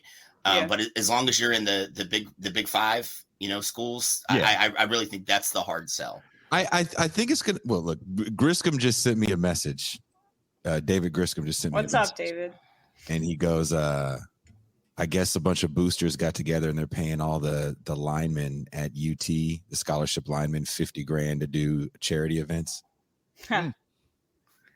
I mean, that stuff's already happened before. It's it's a point forward now. But the thing is, it's like when we talk about money and schools and who gets it, like we all forget that SMU, because some of you guys weren't even born yet. Oh yeah, the Pony Express, the college powerhouse. How do you get Eric Dickerson, who was the number one player coming out, maybe that year? Him and Elway maybe were like the number one recruits that year, and Craig James, who I'm sure Emma, if you knew who Craig James was, Emma, I would be very impressed because I don't, and I pride myself on this, but I don't know Craig James. Well, he played for the Patriots in the 80s, and if you don't remember him, that's fine. But he was a white running back. They existed before Christian McCaffrey, and he was actually very good. And he played with Eric Dickerson in the same backfield at SMU, a school that you probably don't think of as a college football powerhouse. But SMU was a powerhouse. They were so over the top with not giving a fuck with paying players. By the time they got busted in the late 80s for violating those rules, they were using the letterhead of the university in the chip. They were passing cash in envelopes with SMU letterhead on it. And literally it got to the point where Jason, correct me if I'm wrong, the president of the university was running for governor of Texas, and straight up said, we take care of our people at SMU, and I'm going to take care of, the people at Texas. And like some reporter was like, but you pay players to like come to the school. And he's like, well, we'll pay them, we'll pay you for your vote too. Like this dude, like he wasn't even quiet about it. They were so like, over. It was so over the top Texas with it that you kind of have to laugh. But Right. you look at where SMU is now. Here we are, almost 40 years, about 35 years after they got what's called the death penalty. USC got something somewhat similar. Some other schools have kind of sort of lost some scholarships. I wouldn't even say it was similar, Jason. Like they shut SMU's program down for 2 years. They said it, yes, and then when they brought it back, I don't even think it was a D1 program when they brought it back. Yeah, it was just a doormat. It was just a doormat. That's what it was there for. Like I think the first 2 years back, they could only have walk-ons. Yeah, like they weren't even allowed scholarship athletes. That would have been a fun ass team to play on. One thing, it was some bad news bears shit. Yeah. It's like you know anything about walk-ons, that would have been a good time. I bring that up because it can shift so quickly. Yeah. On who can be a dominant power, because as SMU is getting in all this trouble for paying athletes, at the same time, Miami, and let's not think Miami's paying athletes. I don't know who's paying them because they don't have the booster base, because they've never had a dominant school. I mean, athletically. Well, I mean, back in the 80s again. I was born in the 90s, so this is all just like my historical knowledge. Yeah. I'm not the baby. Yes. What you were born in the 90s? Yeah, 94. I know, right? 94. Whoa. Yeah. What was the Miami Hurricanes team that had like all those badass dudes on it in the 80s? It was 84 to 98. Yeah. I mean, because Emma, you went from Howard Schellenberger, who kind of built Miami football. Yeah. And then he passed it off to Jimmy Johnson, who had like the Michael Irvins. Michael Irvin is right. Exactly. Yeah. A lot of those dominant players. Russell and then Jimmy Maryland. Johnson passed it off to Butch Steve Davis. Erickson. Yeah, Steve Erickson and Butch Davis. That era kind of like, I mean, well, then you have that Florida team. Some of the most dominant, we're kind of getting off track there, but like, anyway, like University of Miami did not have the like donor base that you're talking about. But also because they just like recruited a different kind of athlete. Like they didn't give a shit. As long as you were an athletic freak, you were going to be on the Miami Hurricanes football team. And they took local kids too, like kind of to go back to your point. The state of Miami. They call it the state of Miami or the state of Florida. I forgot what the Schnellenberger's strategy was. He called it the state of Miami, and he wanted people from this region, so he kind of stayed a little. You know where Liberty City is, Pascal? Of course I do. That's where a lot of those guys come from. The Liberty City is a predominantly black kind of inner city area. I mean, the thing is, one of the things that I know earlier you were talking about, Jason, about in terms of these state college powerhouses, how oftentimes the athletes are not local. What is ironic about football in Florida, like in Texas and like in other states, is so much part of the culture that we do have a lot of Florida native boys or even Miami cats who will be playing on some of these big college teams. Because, I mean, I don't know how many of you guys are from these states in the South where football is like in the air, in the water, where they have 6-year-old kids teeing up wearing like athletic gear to play in Pee Wee League. But that is a very, very strong part of Florida culture down here, man. I mean, football. Oh yeah. I grew up in a better place in the shadow of the Ohio State University. IO. That's right. Corn fed and slow. But like that's the thing though. It's just like there's been an evolution of the game. Like having these like just huge like corn fed motherfuckers that, they can like, 350 and like bench press 225 1,000 times, but like they're 40 times or like 40. Like a minute and a half. Turns out it didn't really work out so well. But going back to players and being able to have like at least utilize some type of monetary benefit. I do have to. I mean, I guess I wonder too of like, does that dynamic show itself in the NFL as well? I mean, of course, players do have their overall, minimums and their own labor union. But at the end of the day, like, there is a pretty big disparity in compensation.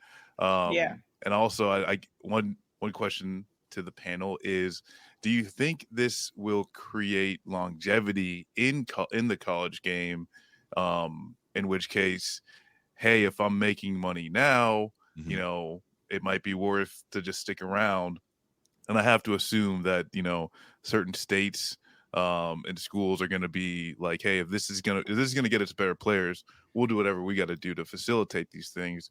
In which case you might see programs bring on, money managers and stuff like that to help out these students, and say, no, we're going to allow you to do all these things. You'll have time to, Instagram, and we'll give you some practice footage to use on your social media or whatever.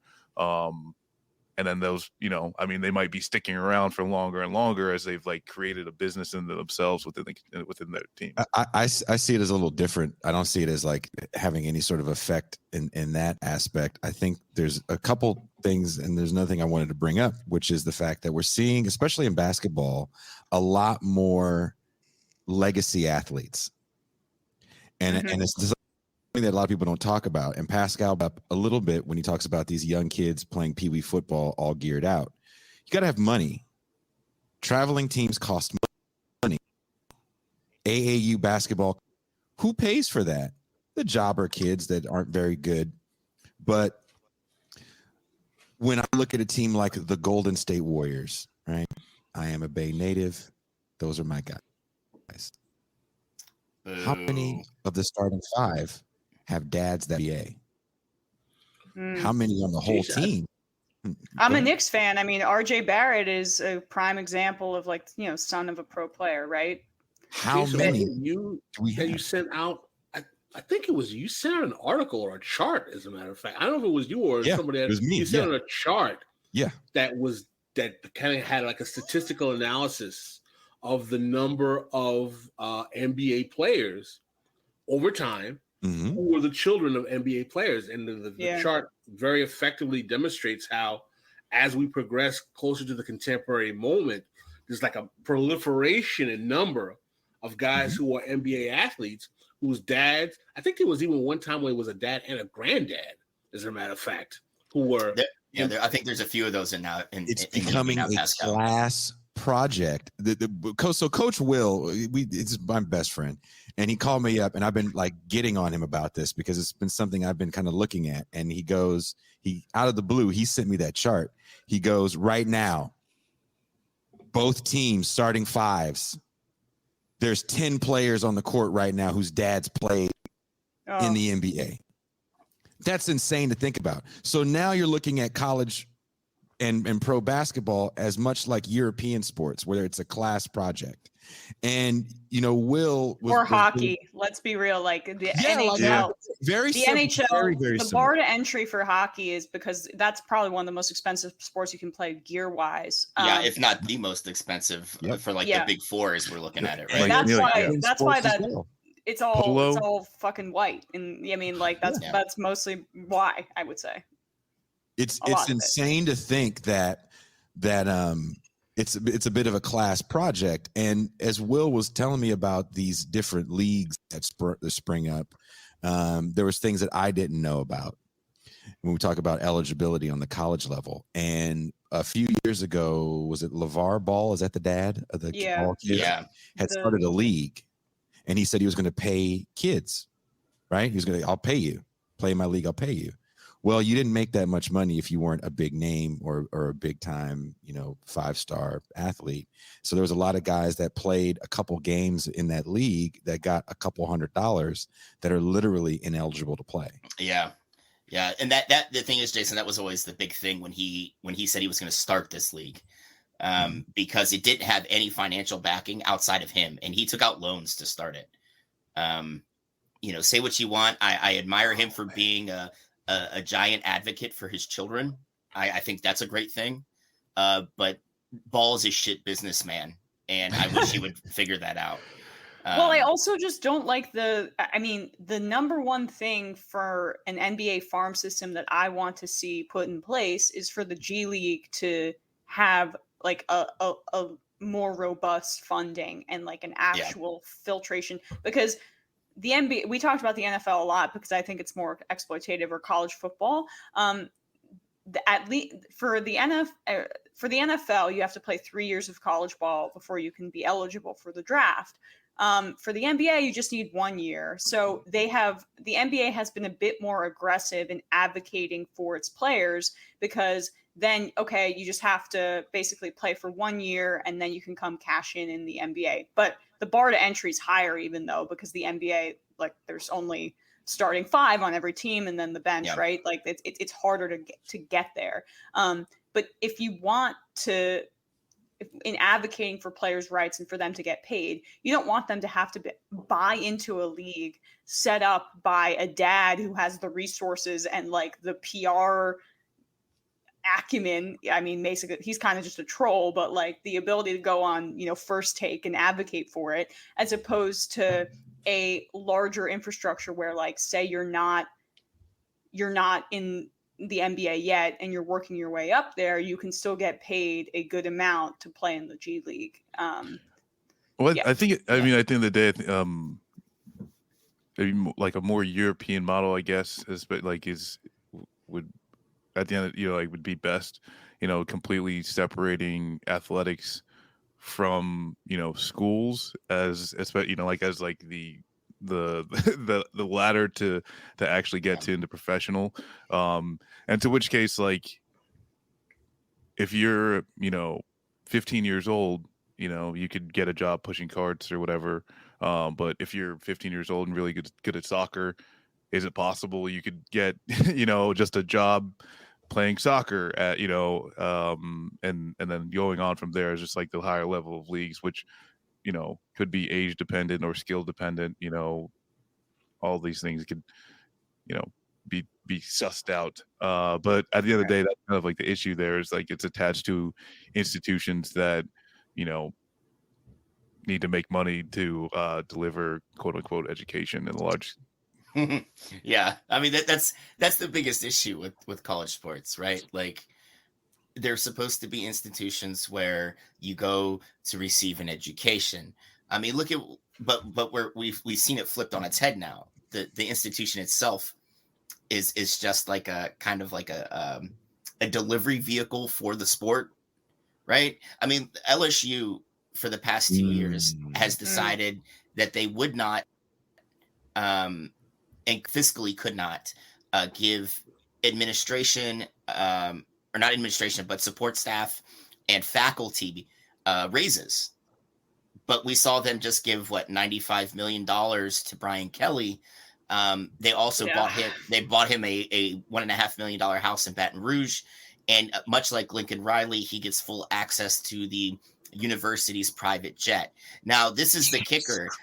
I don't remember if I don't know if all of you recall, but 5 years ago, the governor of Louisiana almost shuttered every state university at the beginning of the school year because they didn't have money to fund it, any of them. And that's Louisiana Monroe, that's Louisiana Lafayette, that's Louisiana State, that was La Tech. It was every school he almost shuttered and said, students, you cannot report to classes this year because the state has no money to fund these schools. Wow. Listen, but when you make it to the Sugar Bowl, the amount of economic benefit that comes into you got to get Joe Burrow. Like, this transfer portal thing is really interesting too, and I love it. I love it. You had to wait a year. Remember that, Mac? You had to wait a year, and it really fucked you up. If a coach didn't like you, you were done. So now you have kids that have a lot more power in this situation, and as coaches come and go a lot more than they used to.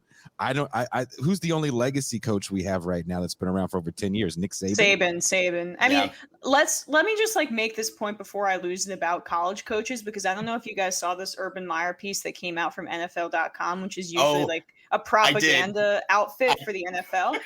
This means that people want Urban Meyer out if it's coming from the NFL's like state media project.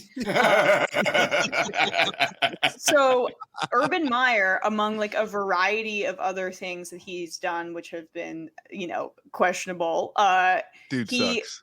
he sucks. I mean, and like I get like such Gruden vibes from him. I mean, there's like these college coaches. I'll read just like some of what Like when he you did. say Gruden vibes, do you mean like says the N word randomly, or he just? I used to see Gruden all the time. I don't even think it's randomly. I think it's part of his vernacular. Like N word.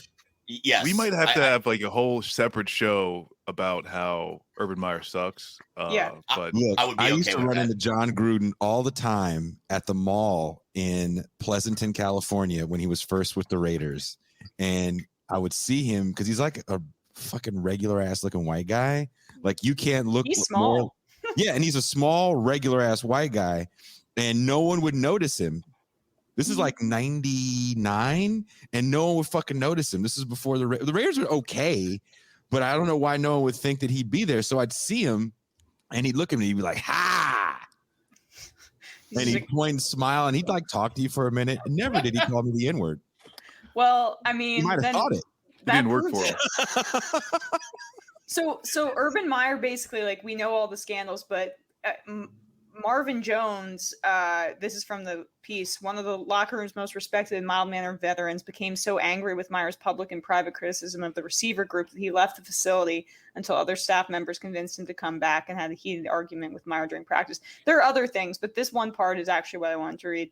Several Jaguars vented their frustration to the Rams players after that game, sources say, reiterating a common complaint that Meyer, who had no prior NFL experience, doesn't treat them like adults. And that's my number one takeaway. Like if you are a college coach, you like fashion yourself as like a modern day, but more like, I mean, I don't want to go too far and say like you perceive yourself as a bit of an overseer, but like they do not see their players as human beings in the same way. They want complete control.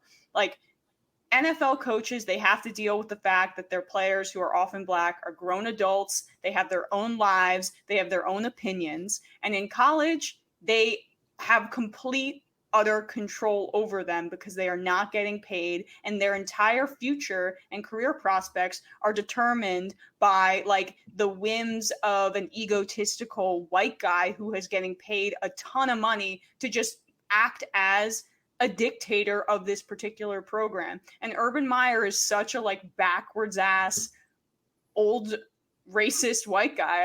That's my perception. I mean, he had Tim Tebow.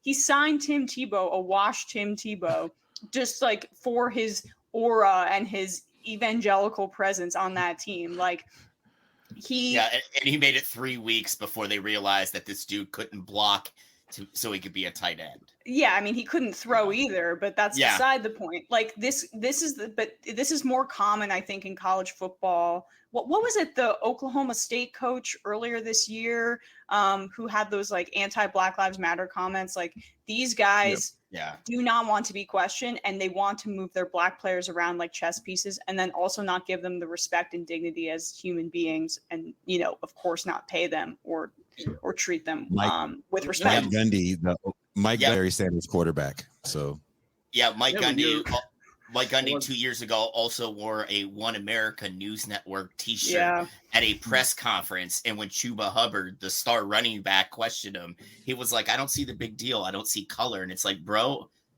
I don't believe you because you're watching that shit, like he doesn't see color at all. He's like, dude, you're a cool Black guy if you're on my team. I like Barry Sanders. I've been at Barry Sanders' house. I know his mom. Yeah. But man, I would never let Barry Sanders' kid near my daughter. One of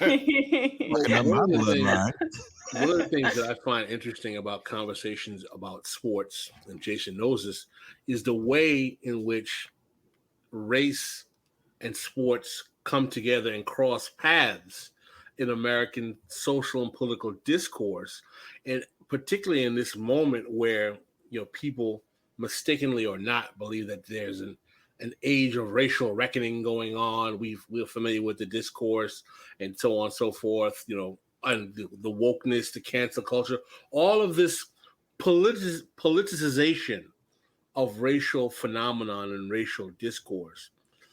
Do we think as people who were on the left, do we think that ultimately all of this kind of racial analysis when it comes to sports, it ends up just working better for the reactionary right? In other words, do we find that the way racial conversations are leveraged in the sports arena never give the opportunity for clarity, this objective clarity at all? Whether we are you talking about the commodification of it in the way that like both some like the NFL or the NBA responded to George Floyd's murder? That's a very good point, right? Because you have the whole, we can talk about, the taking of the knee, for the Black Lives Matter police killings as well. But I'm thinking about how personalities on the right weaponize this discourse, and I'm thinking about one individual who, for a long time, I think no one paid attention to him. He was kind of a mediocrity in sports journalism, but he has now risen to this new level of credibility as a sports commentator on the right, Jason Whitlock. Mm-hmm. Oh, I thought you were going down the Dan Dakich hole there, Pascal, because Dakich did the same thing. I thought Clay Travis is another one, but yeah. The reason why I'm doing this show is because I was driving to move to Mexico and my phone died. So I had radio and I haven't listened to sports talk radio in as we say where I'm from.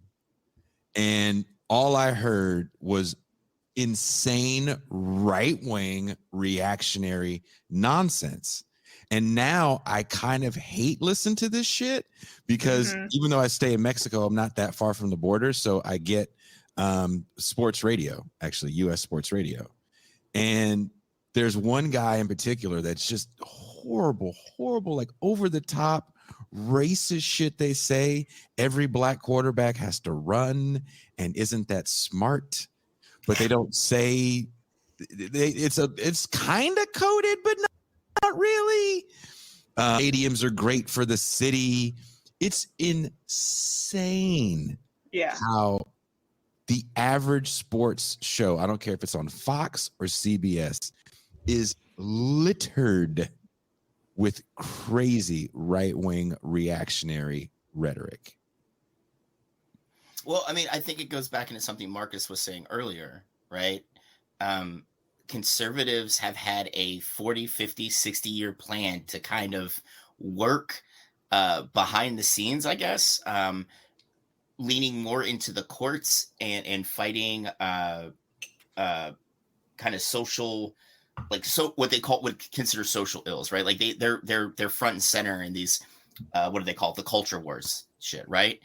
Like they've really leaned into that, where the left has kind of given it like a passing acknowledgement, and then just now it's dawning on us, hey, we fucked up bad, like especially in the courts and this culture wars stuff, because we're behind the 8 ball now, and we are not catching up. That is not going to happen. That kind of brings me to my initial point that I was saying I was discussing with Matt Leck about how the left is not comfortable in these spaces, and that it does not. It's not beneficial to just completely remove oneself and just say, okay, sports are exploitative. The owners are not giving the players fair wages. The stadiums are built with taxpayer money, and all the profits go to these billionaires who own the teams. Like, those are all accurate critiques, but not engaging in these spaces whatsoever because of that is just cedes a ton of territory towards the reactionary right wing. The left, the actual left, the one that's interested in the labor practices as well, and not just interested in painting BLM on the courts in the NBA bubble situation during the pandemic. The actual left has to engage, because if you just give this massive cultural space to the right wing, we're going to see even more of exactly, what Jason was just talking about. Well, Emma, you're bringing up a really good point, but I remember seeing conversations in spaces where left intellectuals would make the argument about how things like sports and athletics are they are the space of the reactionaries. We don't even need to engage. I mean, this really kind of this very classist, very classist kind of like turning their nose up. I deal with this shit all the time. You know what I'm saying? Is it from? I'll be very frank. Like, when I was a kid, I used to do a lot of weightlifting. I played I played organized football in high school, but I'm not averse to sports. My brother is a huge sports fan. You know what I'm saying? I know I have uncles who are very much into soccer. I don't have some kind of like left intellectual aversion to sports. I find, for me, as someone who's on the left and someone who looks at the left, capitalism, and race, one of the most fascinating aspects, and I talk to Jason about this all the time, about sports to me is the intersection of race, sports, and capitalism. And I think it's such a target-rich environment for like really good, rigorous left analysis that I have no idea why someone who is not well versed in that type of discourse wouldn't really like see this as like the space to jump in. Like, this is where we need to be really discussing. I think something too at the end of the day is that there's like this left, especially like online culture of, part of being a leftist is like you can't enjoy things. I know, and I don't understand that, Marcus. Like when I tell people, like people give me shit about reading a comic book, and they're like, they're owned by Disney. I'm like, I'm well aware Marvel's owned by Disney, but I have these 23 pages of beautiful art and great storytelling to just enjoy right now.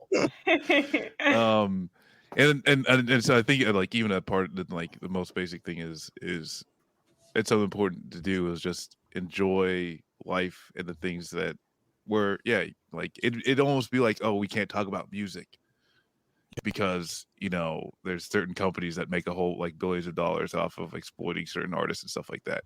At the end of the day, there may not be a greatest apparatus for people to actually like play sports and engage with sports on a national level, but at the end of the day, it's kind of like you're just an asshole if this is like one of the sticking points as to why oh, that's not leftist enough. It's like they're throwing ball through a hoop.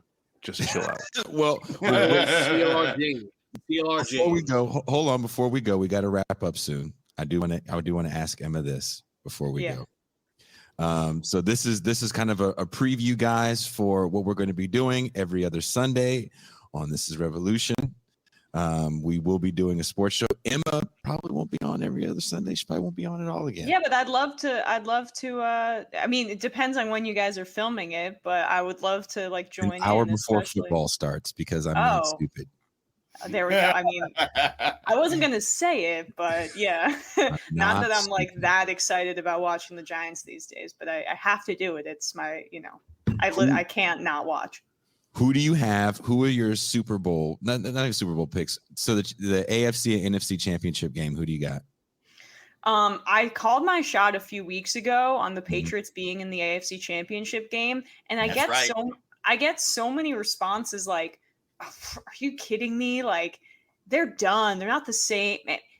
The people who underestimate Bill Belichick are, I don't understand the hubris of that. It's pretty silly in my opinion. So I'm calling my shot on the Patriots being there. I don't think the Bills have a dynamic enough run game. They're way too one-dimensional on offense to actually kind of like elevate themselves. I think they'll be a surprise exit. So I'm picking Chiefs, Patriots, AFC championship game. That's where I'm going right now. And then in the NFC is actually surprisingly a lot more competitive and like more talented than I thought it would be. I thought the AFC might be more dominant, but the Chiefs have struggled a little bit, but I'm sure they're finding their footing for sure. So I think I'm going to go Cardinals Packers for the NFC championship game. Marcus, championship games. I'm just gonna copy off of Emma. Matt, Why would I even try and give a sports analysis after that? What the Oh, heck? Mac. that's nice. Well, I'm with Emma on this one. Underestimate Belichick at your own risk. But I think it's New England and Tennessee coming out of the AFC. There's an off chance Henry comes back, and even Henry at 80% is still better than almost every other running back in the NFL. And then in the NFC, I would go Arizona. Definitely. They look really, really good. That's probably the most complete team in the NFC. I like Green Bay.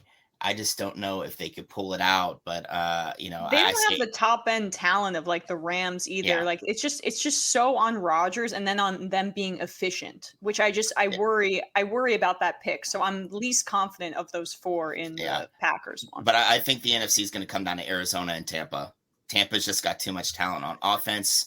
They're kind of hitting their stride on defense, and Richard Sherman's coming back to play safety. So we may just see the Charles Woodson where he's washed as a corner, gets injured, and comes back as a safety and plays another 10 years at an all-pro level. So I don't know about that, but I could see him because since he's lost a step in terms of like his speed, he has the smarts to play safety at a decent level, I would say. Yeah, I could see him playing like the deep safety and like the new open NFL now, but like him as a deep safety where he doesn't have to keep up with wideouts, he could just make the read and cover. Yeah, exactly. That's Rod a good Woodson point. also did that. He was a cornerback early in his career and became a Hall of Fame safety. Pascal, after he blew out his knee. I think Kansas City and Green Bay. That's kind of. That's the Super Bowl. So you're just going straight Super Bowl, Kansas City, Green Bay. Okay, I respect it. I respect that. I disagree. I could be wrong. I've been wrong before. I do want to say this. I have a good friend who placed a 4-year bet. So, in Vegas, you can place bets. Yeah. 4 years in the future. And he won when the Astros won the World Series.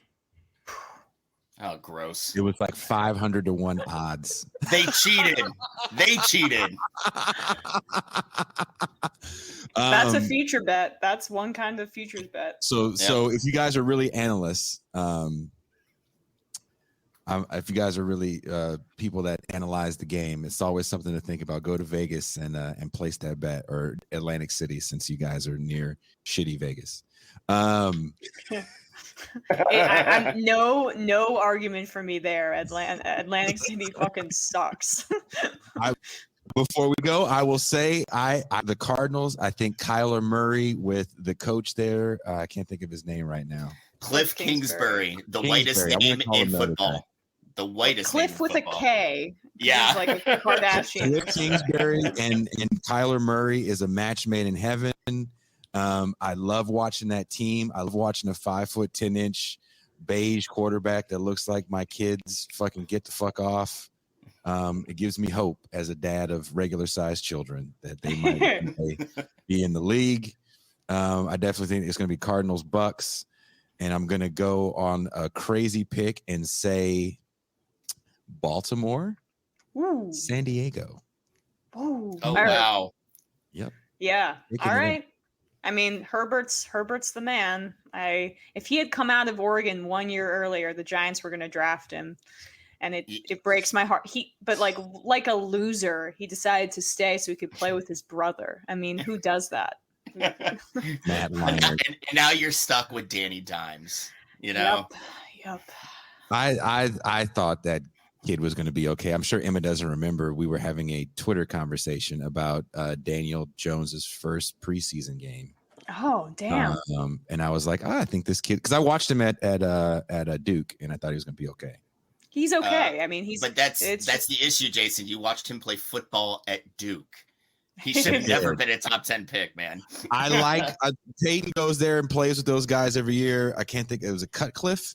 David Cutcliffe. Yeah, he does a great job with the QBs and wide receivers out of there. I feel I feel like they Yeah. always have the ability to like recognize defenses and schemes. It's hard to even know what DJ is because the line is so bad. Like, and he can run, which is good. But he's an athletic quarterback. I still like who's that white boy at he's in Carolina now? Sam Darnold. Oh, Sam Darnold. Sam Darnold looks like every shitty white dude in an 80s movie. Yeah. But I just like him, and I love the fact that Cam is back in Carolina. Football in the NFL is fun. I can actually watch it here in Mexico. I don't know what they're saying because all the play-by-play is in Spanish. Sam Darnold's grandpa was the Marlboro Man. So you're like read on him being like that kind of like 80s guy from a movie is on point. It's in his DNA. Sam Darnold says the N-word. I'd say the next thing, so branching out from this sports show, is the next one's gonna just have to be all professional wrestling. Gene Bajalan's brother is a professional wrestler. No, we got an insider. I haven't watched wrestling since the WWE bought WCW. Yes. See, that's the last time I watched it. The golden era for me. I was like in middle school during those times. A wrestling show is definitely going to happen because I've been watching these wrestling show documentaries. But it has been an hour. This is the introduction. This show will be airing on Sundays. We're going to have a talk offline about when we're going to start it, probably in the new year. And right, guys. Thanks for having me on. Joining us. Yeah. Thanks for joining us, Emma. We'll look forward to seeing you again. Yeah, we'll talk soon, guys. You got to come back on MR in the new year. Make it happen. Will do. All right. Peace, guys. Bye. Bye, Emma.